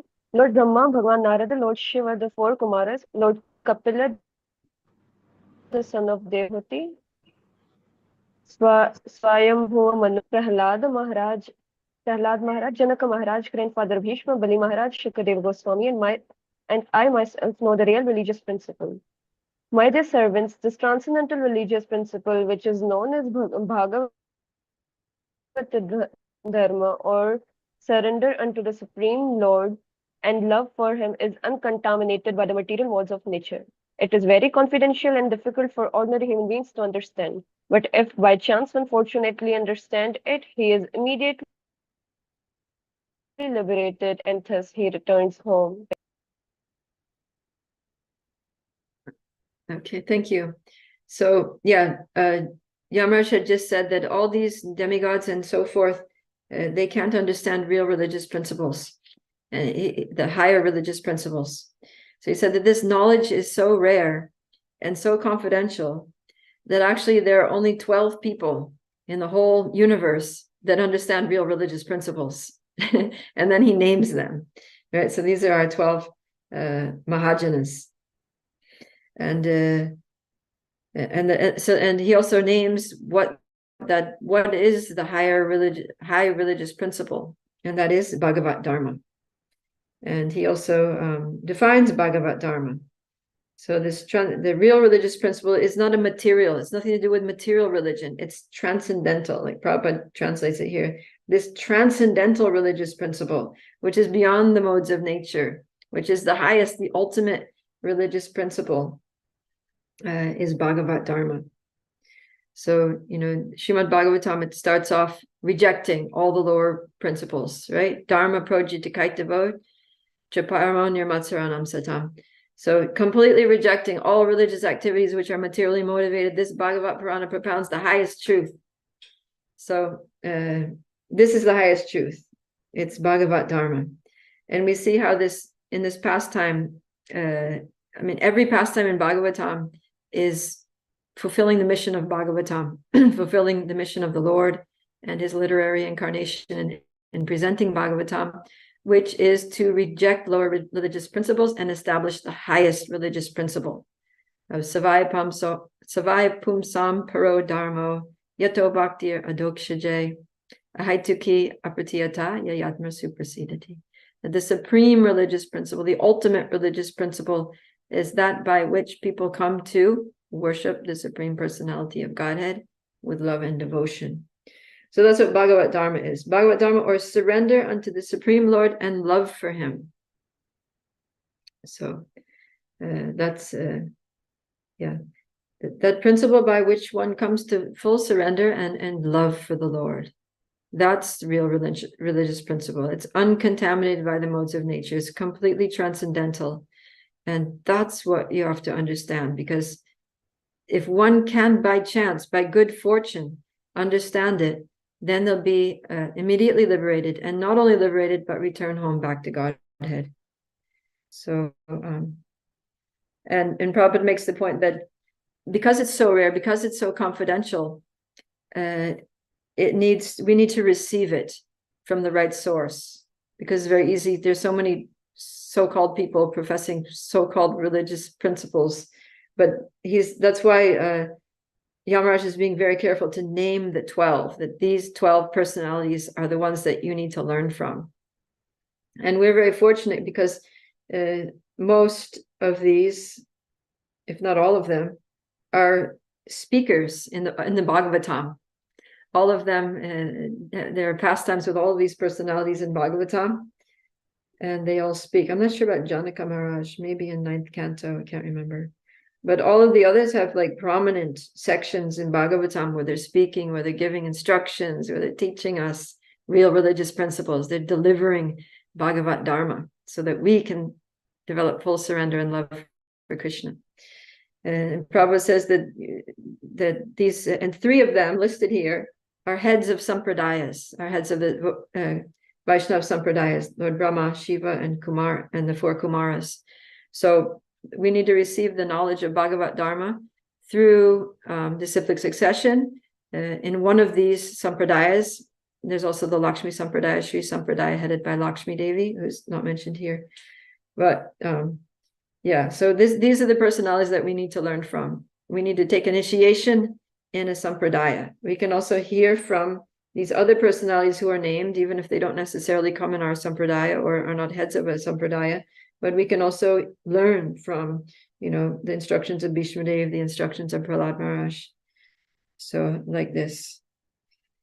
And Vishwanath Chakravarti, one might wonder, well, if this knowledge is so important, then why is it so confidential? Why is it not so freely available? Why is it so hard to find out of, the unlimited people in the universe, only 12? Only 12 people that we can learn this from? So Vishwanath Chakravarti Thakur says that the reason is that one thing is that the Smriti Shastras deal with the gunas. They deal with the modes of nature, but this Bhagavat Dharma is beyond the gunas. So there's no place for it in Smriti. It's hard to find in the Vedas, and there's no place for it in the Smriti. And then he says that because it cannot be understood by people with a material mindset, so it's not often spoken, because it can only be spoken to someone who's non-envious. Right? In Bhagavad Gita, Krishna gives so many restrictions for speaking Bhagavad Gita. So this knowledge is very confidential, and it should not be spoken to those who are envious, who are not devotees, who are, not serious, who don't have faith, like that. So in Kali Yuga, who's eligible to receive the knowledge of Bhagavad Dharma? Nobody. And that's why it's rare. It's rare because nobody's speaking it, because nobody's qualified to hear it. So the qualified speakers are few, and even then they're not speaking. So how is it that we got it? Well, we're very fortunate because Lord Chaitanya is very merciful. And so Lord Chaitanya, he gave this knowledge very freely. He didn't consider who's qualified and who's unqualified, because he knew that if you make that distinction, no one's going to get love of God. It's going to be impossible in Kali Yuga. Just forget it. We just have to, just give it to everyone and hope that it sticks on someone. Hope that someone will be able to grasp it and it will sink in. So yeah, with that mood, then, the followers of Lord Chaitanya, the 6 Goswamis, they propagated far and wide Bhagavad Dharma. And, all of our acharyas, Srila Prabhupada, his followers are all following in that same mood of just giving Bhagavad Dharma to everyone. And of course, they're all coming in the bona fide sampradaya coming from Lord Brahma. So it's all good. Okay, we have to get moving. All right. So then after Yamaraj tells him, because he names himself as one of the Mahajanas, so the Yamadutas, they say, well, since you're one of the knowers of real religious principles, then you should teach us. You should teach us those real religious principles. We want to know Bhagavad Dharma. If you teach us, then please teach us and deliver us too. So they're like really all ears now about this. So now Yamaraj is going to teach them the essence of Bhagavad Dharma. Let's read 22 to 24. Devotional service beginning with the chanting of the holy name of the Lord and is the ultimate religious principle for the living entity in human society. My dear servants, who are as good as my sons, just see how glorious is the chanting of the holy name of the Lord. The greatly sinful Ajamila chanted only to call his son, not knowing that he was chanting the Lord's holy name. Nevertheless, by the chanting the holy name of the Lord, he remembered Narayana, and thus he was immediately saved from the ropes of death. Therefore, it should be understood that one is easily relieved from all sinful reactions by chanting the holy name of the Lord and chanting his qualities and activities. This is the only process recommended for relief from sinful reactions. Even if one chants the holy name of the Lord with improper pronunciation, he will achieve relief from material bondage if he chants without offenses. Ajamila, for example, was extremely sinful, but while dying, he merely chanted the holy name, and although calling his son, he achieved complete liberation because he remembered the name of Narayana. Thank you. Yes, so remember how even after hearing so much the glories of the holy name from the Vishnu Dutas, the Yamadutas weren't completely convinced. They still thought, we want to go and drag that Ajamil down to hell where he belongs. And they were thinking, only if we hear it from you, Yamaraj, are we going to believe all this stuff about the holy name? And so Yamaraj, the first thing he says when they're like, please teach us Bhagavad Dharma. We want to know the highest religious principles. Why you just gave us the low information? We want to know the best thing. The first thing he says is that devotional service, beginning with the chanting of the holy name, is the ultimate religious principle for living entity in human society. So there you have it. Confirmed. The holy name is the highest thing. It begins with, and he says, Tannama Grahan Adibi. That Adibi means beginning with. So beginning with the holy name. And Prabhupada's purport explains what that means. How is the chanting of the holy name the beginning? Because what happens after chanting the holy name is that after chanting the holy name of the Lord and dancing in ecstasy, I'm just reading from the purport here, one gradually sees the form of the Lord, the pastimes of the Lord, and the transcendental qualities of the Lord. This way, one fully understands the situation of the personality of Godhead. One can come to this understanding of the Lord, how he descends in the material world, how he takes his birth, what activities he performs, but one can know this only by executing devotional service. So, yeah, and if one fortunately understands the Lord in this way, then tyaktva deham punarjanma naiti. After giving up the body, they no longer have to take birth in the material world, but can go back home, back to Godhead. And this is the ultimate perfection. And it all starts with the holy name. So tan nama gahan adivi. That's how it's the beginning. So yeah, so I was saying that how it wasn't only Ajamil that benefited from this pastime, but the Yamadutas are also getting so much mercy.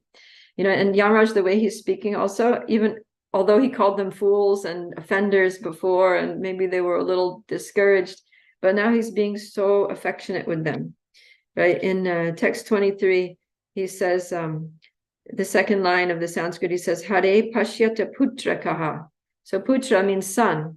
So he's addressing them, you know, my dear servants who are as good as my sons. He's basically saying, oh, Yamadutas, I love you so much, just like my own sons. And because of my affection for you, I'm going to tell you all this. I'm going to tell you the most confidential secrets about religious principles that only 12 people in the universe know, but I'm going to tell you, you're going to know them because I love you so much. I want you to, I care about you. I want you to know. So he's speaking very, very affectionately here. And he's saying, you know, Pashyat is just see how Ajamil was delivered from the ropes of death. And, you know, he's yeah, it's just, you can almost hear like the fatherly affection in his voice, you know, the way you would instruct a child, like, you know, my dear son, I really care about you. I want you to really learn this very well. Just see, you know, and he's just see what you experience now and how you can learn from this experience and how you can grow and how you can understand, you know, how important the holy name is in your life too, you know. So he's, and so so just in this short section that we've read in the beginning so far in this chapter, the Yamadutas have learned so much. They've learned who the Supreme Personality of Godhead is. They didn't know that before. How potent Bhakti is, especially how potent the holy name is. And they also, in this pastime, they were able to see with their own eyes the potency of the holy name, how Ajamil was saved. And now they're hearing, they had already heard the glories of the holy name from the Vishnu Dutas, and now they're again hearing it from their own master, just to confirm. So that's why I was thinking that this pastime was so much for the benefit also of the Vishnu Dutas. Everything that happened here is just mercy. It's just showing and teaching again and again the importance of the holy names. And of course, we don't hear that about what happened to the Vishnu Dutas after this. If there was another chapter in this pastime, we might hear about how the Vishnu Dutas also went and started doing kirtan together and doing some daily japa together or something. But in any case, I'm sure this was very inspiring for them. The holy name, I'm sure they made the holy name a very important part of their lives after this. Okay, so in the purport to text 24, Vishwanath Chakravarti Thakur points out all the ways in which Ajamil's chanting was imperfect. Prabhupada also mentions this in his purport. So many ways in which it was defective, and yet he still got all the results. So he says his pronunciation was not perfect, but rather his voice was garbled because he was dying. You know, the voice at the time of death is not good. You can't pronounce words properly. So it was probably like, right? Trying to say Narayan. Then he didn't call for the Lord, but he called for his son. He was not pure, but rather he was very sinful. And he was not an ordinary sinner, but he was an infamous sinner. He was an atipataki. His mind was not controlled. His mind was extremely disturbed. So all the things that we consider good chanting, right? When we think of good chanting, we think of good pronunciation, really calling out for the Lord, being pure, following regulative principles very nicely, having a sinless life, having a controlled mind, being very focused on the holy name. Ajamil had none of these. His chanting was bad. You know, it was like by all of our measures, our metrics for what good constitutes good chanting, he was not doing it. But as a result of his chanting, even though it was so defective, still he got free from his sins. He attained mukti. It's specifically said in text 24, ihaya muktim, he got liberation. Yeah, that's the result of namabas chanting, is that it gives liberation. And there's a statement by Haridas Thakur in Chaitanya Charitamrita that he says, even namabas gives liberation. And then one Vedic scholar there, Gopal Chapu, a Brahmin that happened to hear that, he was like, what? How can you say that? How can namabas give liberation? Only pure chanting can give liberation. Liberation is a very high goal. It's not so cheap like that. They're just saying the holy name jokingly, you get liberated. How is that possible? And then he said, if chanting the holy name, if it's true that chanting namabas gives liberation, I'll cut off my nose. And then Haridas Thakur, he was so confident, he said, well, if chanting namabas doesn't give liberation, I'll cut off my own nose. Take that. So then Gopal Chapal, he became angry and he stormed out of there, and you know, he, in his mind, he was very offensive towards Haridas Thakur, and he went away, and within a very short time he got leprosy. And you know, I think you know the story. His whole body was afflicted with leprosy, and which makes your limbs, you know, kind of rot even right on your body, and sometimes you lose your fingers, fall off and things. So he got leprosy, and it affected his nose mostly, and his nose fell off. And then he realized his offense, that, you know, I was wrong. So he went back and he apologized to Haridas Thakur, and he was redeemed. So yeah, that debate shows, confirmed by the Lord, that namabas gives liberation, and we see that with Ajamil. So even if one, and Prabhupada makes the point that even if a person is, we're talking about namabas, but even if one is chanting nam aparad, even if one does commit offenses while chanting, but if they just go on chanting, the holy name is so powerful, because it's Krishna himself. The holy name is so powerful that eventually those offenses will diminish.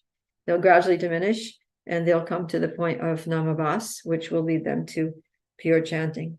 So if all these benefits are there for namabas, what does become pure chanting? That's like totally next level, right? So then the Yamadutas ask another question. They ask, I'm sorry, we're going to probably go a few minutes late here. I hope that's okay. That was a lot to cover today. If you need to go, don't worry about it. I guess you can hear the recording after, but I'll just finish up this chapter. The Yamadutas ask a question, according to Vishwanath Chakravarti Thakur, that, well, since this is the best of dharmas, Bhagavat Dharma, the chanting of the holy name, then why don't the sages teach this? Why don't the sages teach everyone Bhagavat Dharma instead of teaching karma yoga? So now Yamaraj is going to answer that in text. Let's read text 25. Because they are bewildered by the illusory energy of the Supreme Personality of Godhead, Yagyavalkya, Jaimini, and other compilers of the religious scriptures cannot know the secret, confidential religious system of the 12 Mahajanas. They cannot understand the transcendental value of performing devotional service or chanting the Hare Krishna mantra, because their minds are attracted to the ritualistic ceremonies mentioned in the Vedas, especially the Yajur Veda, Sama Veda, and Rig Veda. Their intelligence has become dull. Thus, they are busy collecting the ingredients for ritualistic ceremonies that yield only temporary benefits, such as elevation to Svargaloka for material happiness. They are not attracted to the Sankirtana movement. Instead, they are interested in Dharma, Artha, Kama, and Moksha. Yeah, so the answer to why these learned sages don't teach Bhagavad Dharma, but instead teach Karma Yoga, is because they don't know. That's what Yamara is saying. They don't know. And then the Yamadutas might ask, well, but they're writers of scriptures. These are the people who are like, writing the scriptures. How is it that they don't know? And Yamaraj says, because they are in Maya. He uses the word. He says, Vimohita matir bata mayayalam. They are bewildered. Their intelligence is bewildered by the influence of Maya, of the illusory energy. And therefore, they're attached to the Madhu, what is it? Madhu Pushpitayan, the flowery language, the sweet, Madhu means sweet and Pushpa means flower, the sweet flowery language of the Vedas. And it's dulled their intelligence. Jadi Kritamati. So their intelligence has become jadi, has become dull. And therefore they have no interest in the holy name. The Srila Prabhupada's purport gives the example of when he installed deities in Krishna Balaram Mandir in Vrindavan, that he had to bring in all these priests, these from the Goswami line, the Vrindavan priests, to install the deities, because he knew that they're so attached to all these Vedic rituals that if he didn't perform the Vedic rituals, then they wouldn't accept that the deities were installed, because they're just like these personalities here that are a little bit in Maya and don't appreciate the holy name. They don't appreciate that the holy name is everything, that when the holy name is chanted with devotion, all rituals are done, all austerities are performed, all sacrifices are complete, everything is done just by that one stroke.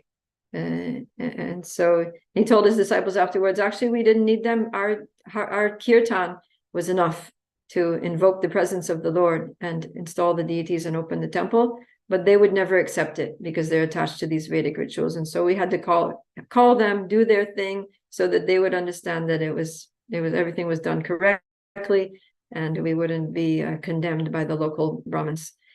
So like that. Yeah. Okay, so now Yamaraj is going to give a warning to the Yamadutas, because after instructing them, now they're going to continue doing their service for him, and bringing sinful people to him.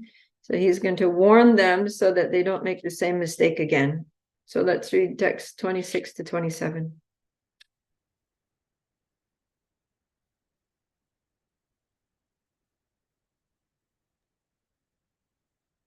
Considering all these points, therefore, intelligent men decide to solve all problems by adopting the devotional service of chanting the holy name of the Lord, who is situated in everyone's heart and who is mine of all auspicious qualities. Such persons are not within my jurisdiction for punishment. Generally, they never commit sinful activities, but even if by mistake or because of bewilderment or illusion, they sometimes commit sinful acts, they are protected from sinful reaction because they always chant the Hare Krishna mantra.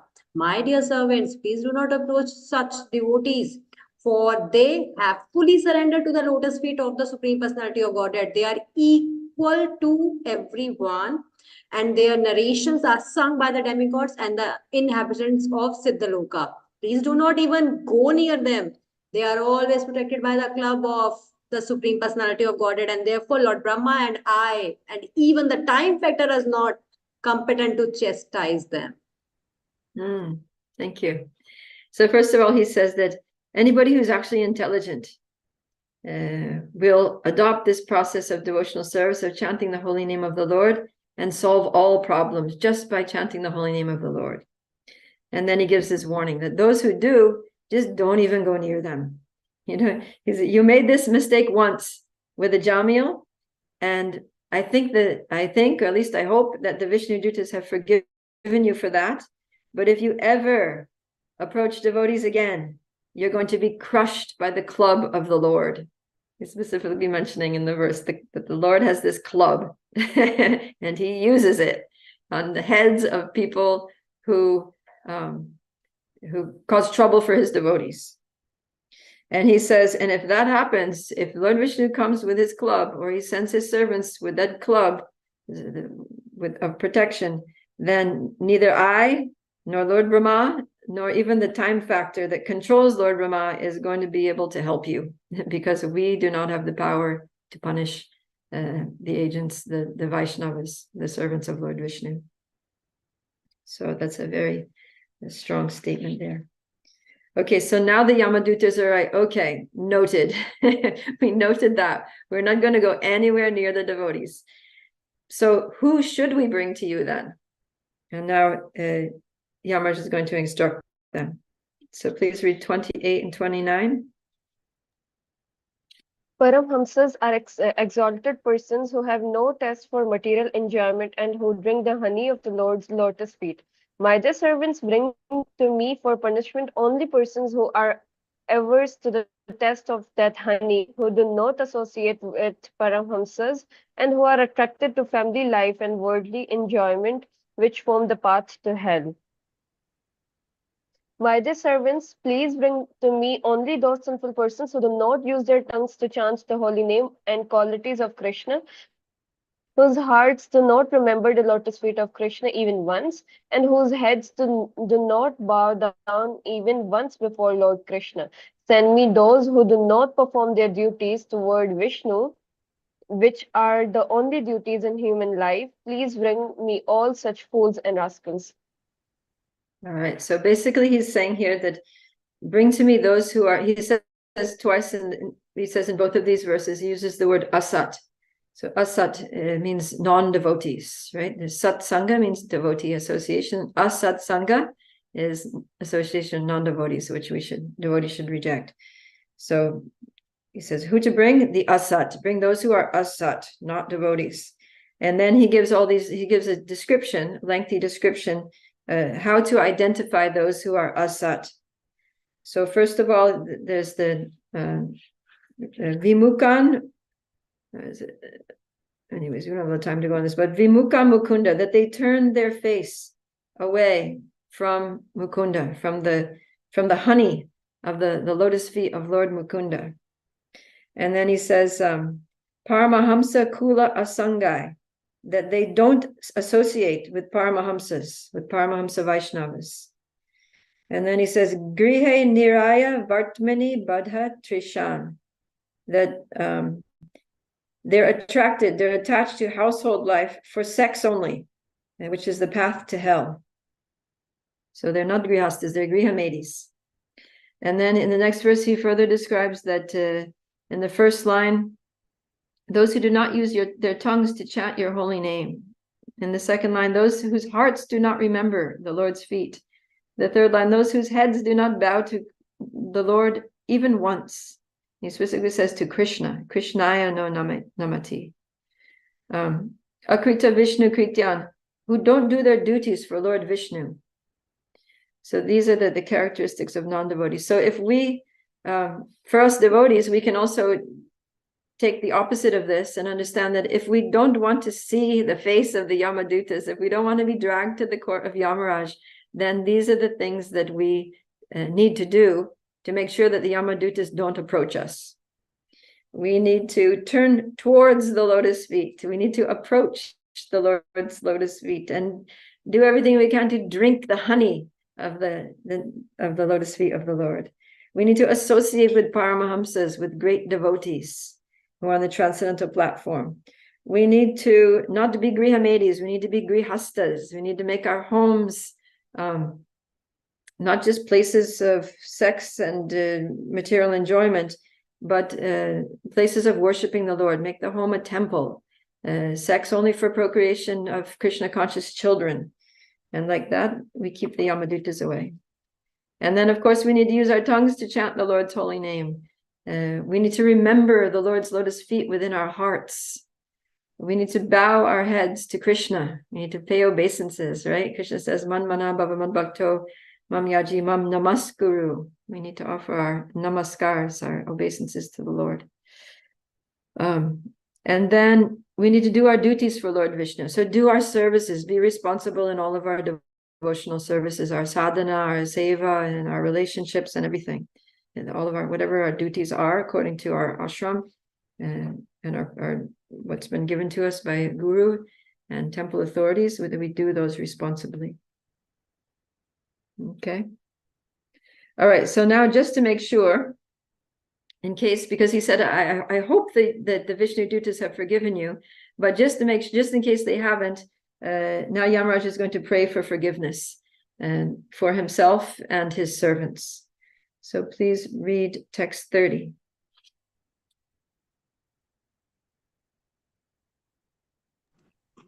Then Yamraj, considering himself and his servants to be offenders, spoke as follows, begging pardon from the Lord.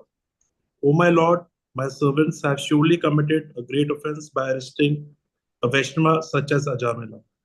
O Narayan, O Supreme, and the oldest person, please forgive us. Because of our ignorance, we failed to recognize Ajamila as servant of your Lordship, and thus we have certainly committed a great offense. Therefore, with folded hands, we beg your pardon, my Lord. Since you are supreme merciful and are always full of good qualities, please pardon us. We offer our respectful obeisances to you. Thank you. Yeah, so here, whenever we see that whenever we make a mistake, whenever we offend a devotee, whenever we wrong someone or interfere with their service, we should always not only assume that they forgave us because they're Vaishnavas and Vaishnavas are forgiving, or whatever, for whatever reason, but we should actually ask for forgiveness. We should actually pray to the Lord for forgiveness, and if possible, approach that Vaishnava and personally ask for forgiveness. And also for those who are leaders, be aware that if anybody who's, under your authority makes a mistake, that you are also responsible for that. And Yamaraj is taking that very seriously. Prabhupada writes that Yamaraj took upon himself the responsibility for the offense committed by his servants. If the servant of an establishment makes a mistake, the establishment takes responsibility for it. So like that. We see that happen also when the giant Vijay offended the Kumaras. Lord Vishnu came and he said, I'm so sorry. He personally apologized. He said, I will chop off my own arm if it's averse to you. So, yeah, something to keep in mind. And then, okay, so now Shukadeva Goswami is going to summarize. He's going to wrap up this whole pastime because this is the last now that we're going to hear about Ajamil. He's going to summarize all the main lessons that have been presented in this chapter. And let's read. Let's just go ahead but let's read 31 to 33. Shukdev Goswami continued, my dear king, the chanting of the holy name of the Lord is able to uproot even the reactions of the greatest sins. Therefore, the chanting of the Sankirtan movement is the most auspicious activity in the entire universe. Please try to understand this so that others will take it seriously. One who constantly hears and chants the holy name of the Lord and hears and chants about his activities can very easily attain the platform of pure devotional service, which can be cleanse the dirt from one's heart. One cannot achieve such purification merely by observing vows and performing Vedic ritualistic ceremonies. Devotees who always lick the honey from the lotus feet of Lord Krishna do not care at all for material activities, who are performed under the three modes of material nature and which bring only misery. Indeed, devotees never give up the lotus feet of Krishna to return to material activities. Others, however, who are addicted to Vedic rituals because they have neglected the service of the Lord's lotus feet and are enchanted by lusty desires, sometimes perform act of atonement. Nevertheless, being incompletely purified, they return to sinful activities again and again. Okay, Jai. So this is the main point of this whole 3 chapters, is to establish this fact that chanting the holy name of the Lord is the ultimate act of atonement. The first verse ends, Aikantika Niskritam. It's the ultimate atonement. And specifically here, the word is mentioned Sankirtan. The Tasmat Sankirtanam Vishnur. The Sankirtan is the ultimate atonement. It's the ultimate good for everybody. And not only that, but it brings one. It purifies the heart and brings one to the platform of pure devotional service, and in such a way that these sinful activities never come back. They're completely uprooted.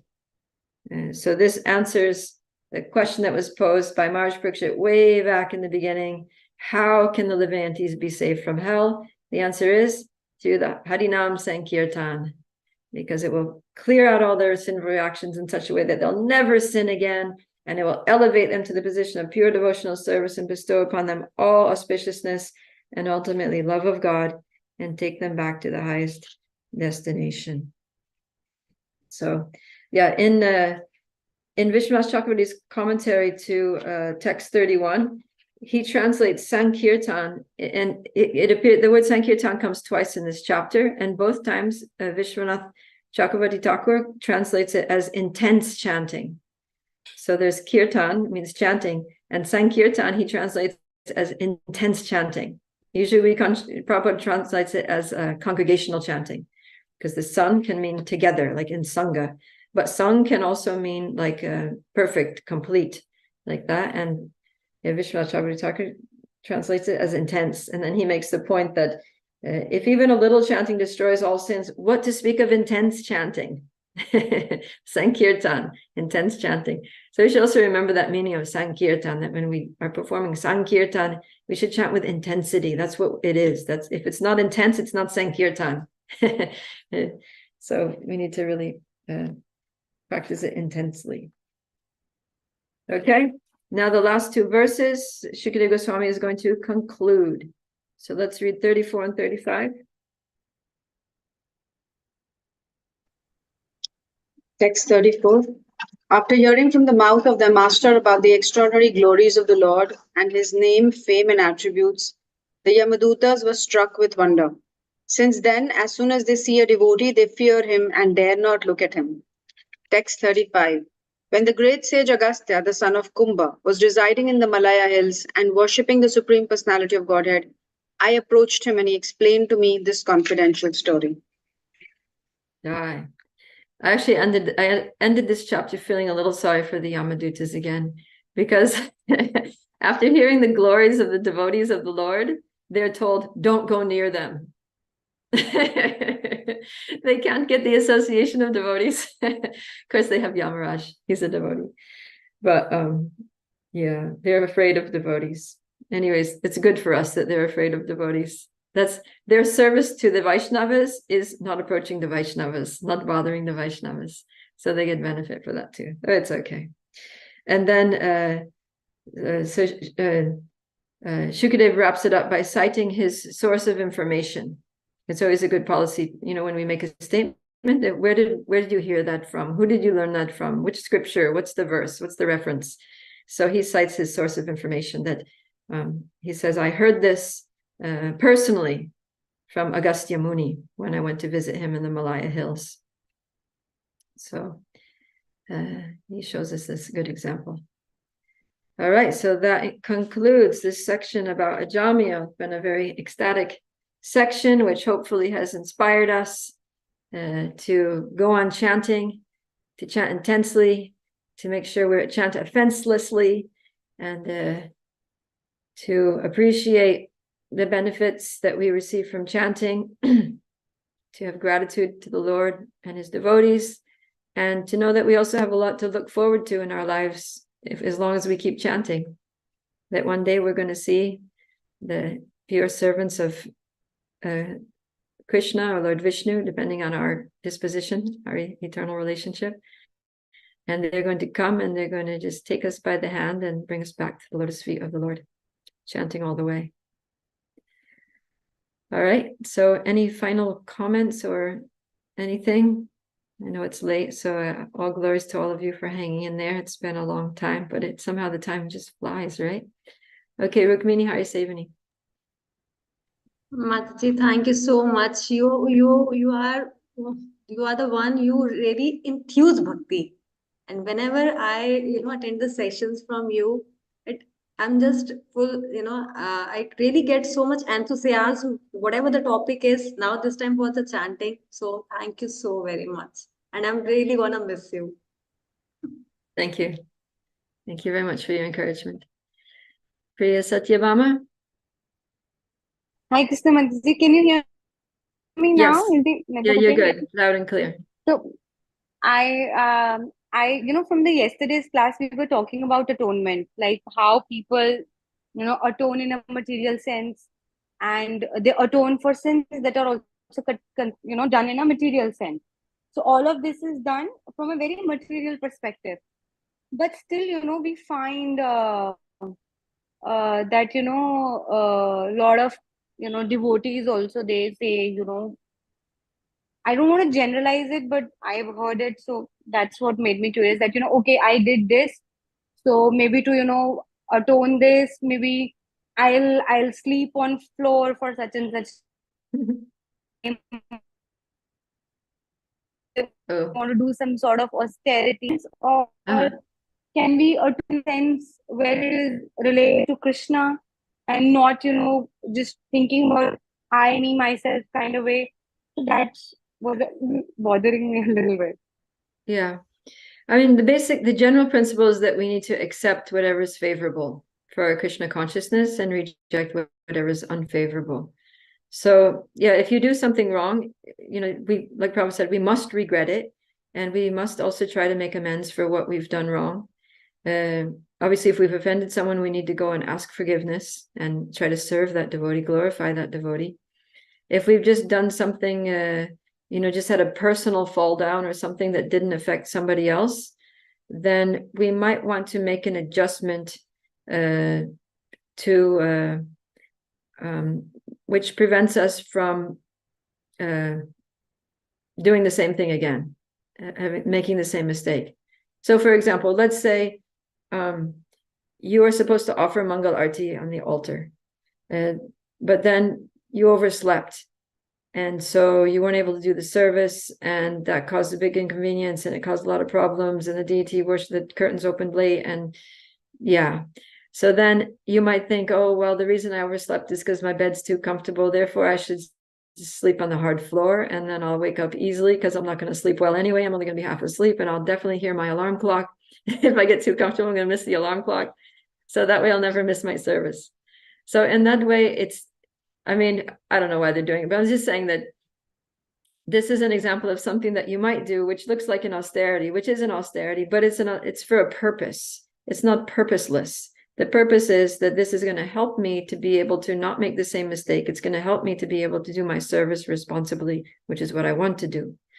So we should do, if we want to do so, we shouldn't do useless austerities just to make ourselves suffer.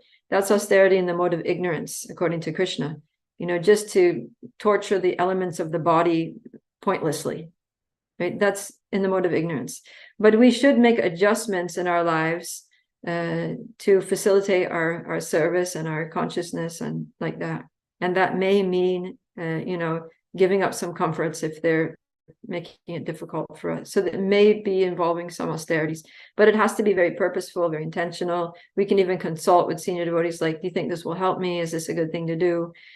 Like that. But ultimately, we should have total faith and confidence that just by chanting the holy name, all these mistakes, especially little personal fall downs, like just that are not offenses to Vaishnava Aparad's another thing, but if it's just personal fall downs, that they're all eradicated by chanting the holy name.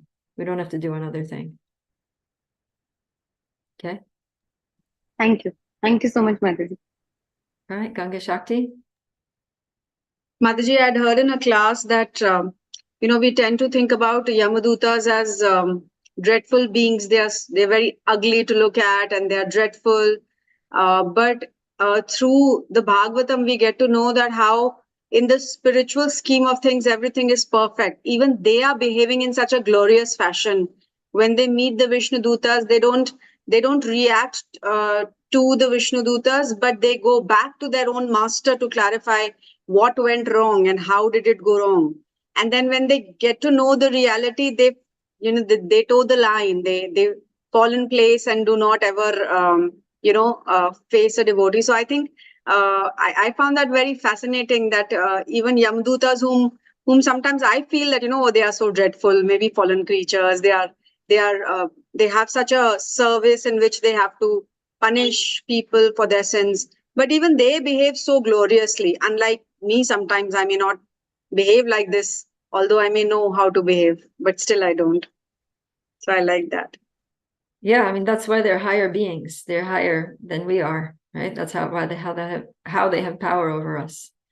I mean, or if you're not a devotee, but I mean, power over human beings. But yeah, actually, it was mentioned there in one of the commentaries that different places where the Vishnu Dutas are glorified, their physical characteristics are described, how beautiful, how effulgent they are. And then one place, I think Vishwanath Chakravarti Thakur mentions that the beauty of the Lord Vishnu is describing the beauty of the Yamadutas, of the Vishnu Dutas, as a way of saying, just see, they were so beautiful and you're so ugly, but still you offended them. So I didn't mention that, but it's written there. I didn't make a note of that because I thought, I don't want to call them ugly, they're doing their service. But actually their ugliness, because it's described that they're actually very ugly, very fearful. Their figures and their features are all distorted. But that's part of their job. That helps them to do their job, because they need to scare people. They need to scare sinful people at the time of death and take them to a scary place. So they need to create this rude awakening in the heart and mind of the sinful person. So yeah, otherwise, so they're ugly outside, but they're beautiful inside, because they have these nice qualities and they're serving a devotee, and they're also that's their role. Someone has to do that role, although it's a thankless task, but it's aligned with the will of the Lord. Okay, Vrindavan Vasi Prabhu. Thank you, Mataji. Thank you very much, Mati. Hearing all these 2 days, I mean, it really imposed that faith that Bhakti is that our ultimate shelter. And sometimes, even coming in devotions when we have some trouble times, so we tend to go to like a lot of other things, maybe austerities or astrology or other things. So maybe that will be helpful to us. But I think these classes really help to reinforce that faith that ultimately devotional service is the real thing, and we should not go to sometimes rituals, restricted sites. So sometimes we go to restricted sites. Yeah, that's a really good point, Prabhu. Thanks for bringing it up. Actually, it's amazing how I'll tell you a personal story. Like, this happened to me even. I mean, as if I'm some great personality, but I mean, I had this experience that I was going through a very difficult thing in my life, and I was trying everything. I was going to this devotee, that authority, this whatever. I was trying to get help to deal with it. Nobody was helping me. I was like, I don't know what to do. And so I was talking to a friend of mine, and she said, oh, I know this astrologer in South India. He can give you a mantra. He can give you a little process. He does this thing like with lemons. You put them under your pillow, whatever. And and you say this mantra, you take them out. Anyways, I don't know if you know about this stuff, but I'd never, and the mantra was for, who was it for? It was for Garuda. Yeah, it was. So I thought, okay, well, at least Garuda's a devotee. I'm not worshiping a demigod here. But I was so desperate. That and she told me that many of her friends did this and it worked. Like, they got miraculous results. Like, a child had been kidnapped. She hadn't seen the kid for like 5 years, and she did this little thing with the lemons, with the mantras from the same South Indian, Brahmin astrologer person, and the child came back. The child just appeared one day, and I was like, wow, okay, well, you convinced me. Let me at least try it. So then, like a dummy, I tried the thing, and I was doing it, and then I was not feeling good about doing it. I was feeling like disloyal. I was feeling like I was being an unchaste wife or something to Krishna, like Krishna, like, why am I doing this? And this is like some karma kanda thing. I shouldn't be doing this. So I stopped doing it. And then, also, I mentioned, yeah, I wrote to my spiritual master and I mentioned to him that I had been advised to do it. And I didn't tell him initially. I should have told him initially, but I was just so desperate. I was just like, let me just try it. But I told him afterwards that I had tried it. And I said, what do you think about this? And then what he said was so just like common sense that, but sometimes we don't think about things in common sense way when we're distressed. He said, why would you have the highest process, you have the most powerful process of chanting the holy name. Why would you not do that and do so? Why would, now that you have the highest process, why would you do a lower thing? Right? It's like you have Bhagavat Dharma. Why would you do some Karma Kanda thing? It's like, that's crazy. You have the highest thing. It includes everything. All the benefits that you could get from any other process are there in what Prabhupada has given us. You don't need to do anything else, and that's just a distraction. It's just like a subtle form of Maya that's creeping in to distract you from Bhagavat Dharma and put your energy on some materialistic thing. It's like you're a devotee. You don't need to do some materialistic ritual. So, I mean, the only reason I did it was because it was a devotee who recommended it. The astrologer who gave the mantra, he was also an initiated devotee. And they said, you're not worshiping demigod, you're worshiping a devotee. So it's all devotee. So I thought, well, I'm a devotee. It's all devotee stuff. So, okay, it's fine. But I still felt bad. So yeah, and then he just confirmed my feeling within my heart that we don't need to do any of these things. So devotees, don't be confused.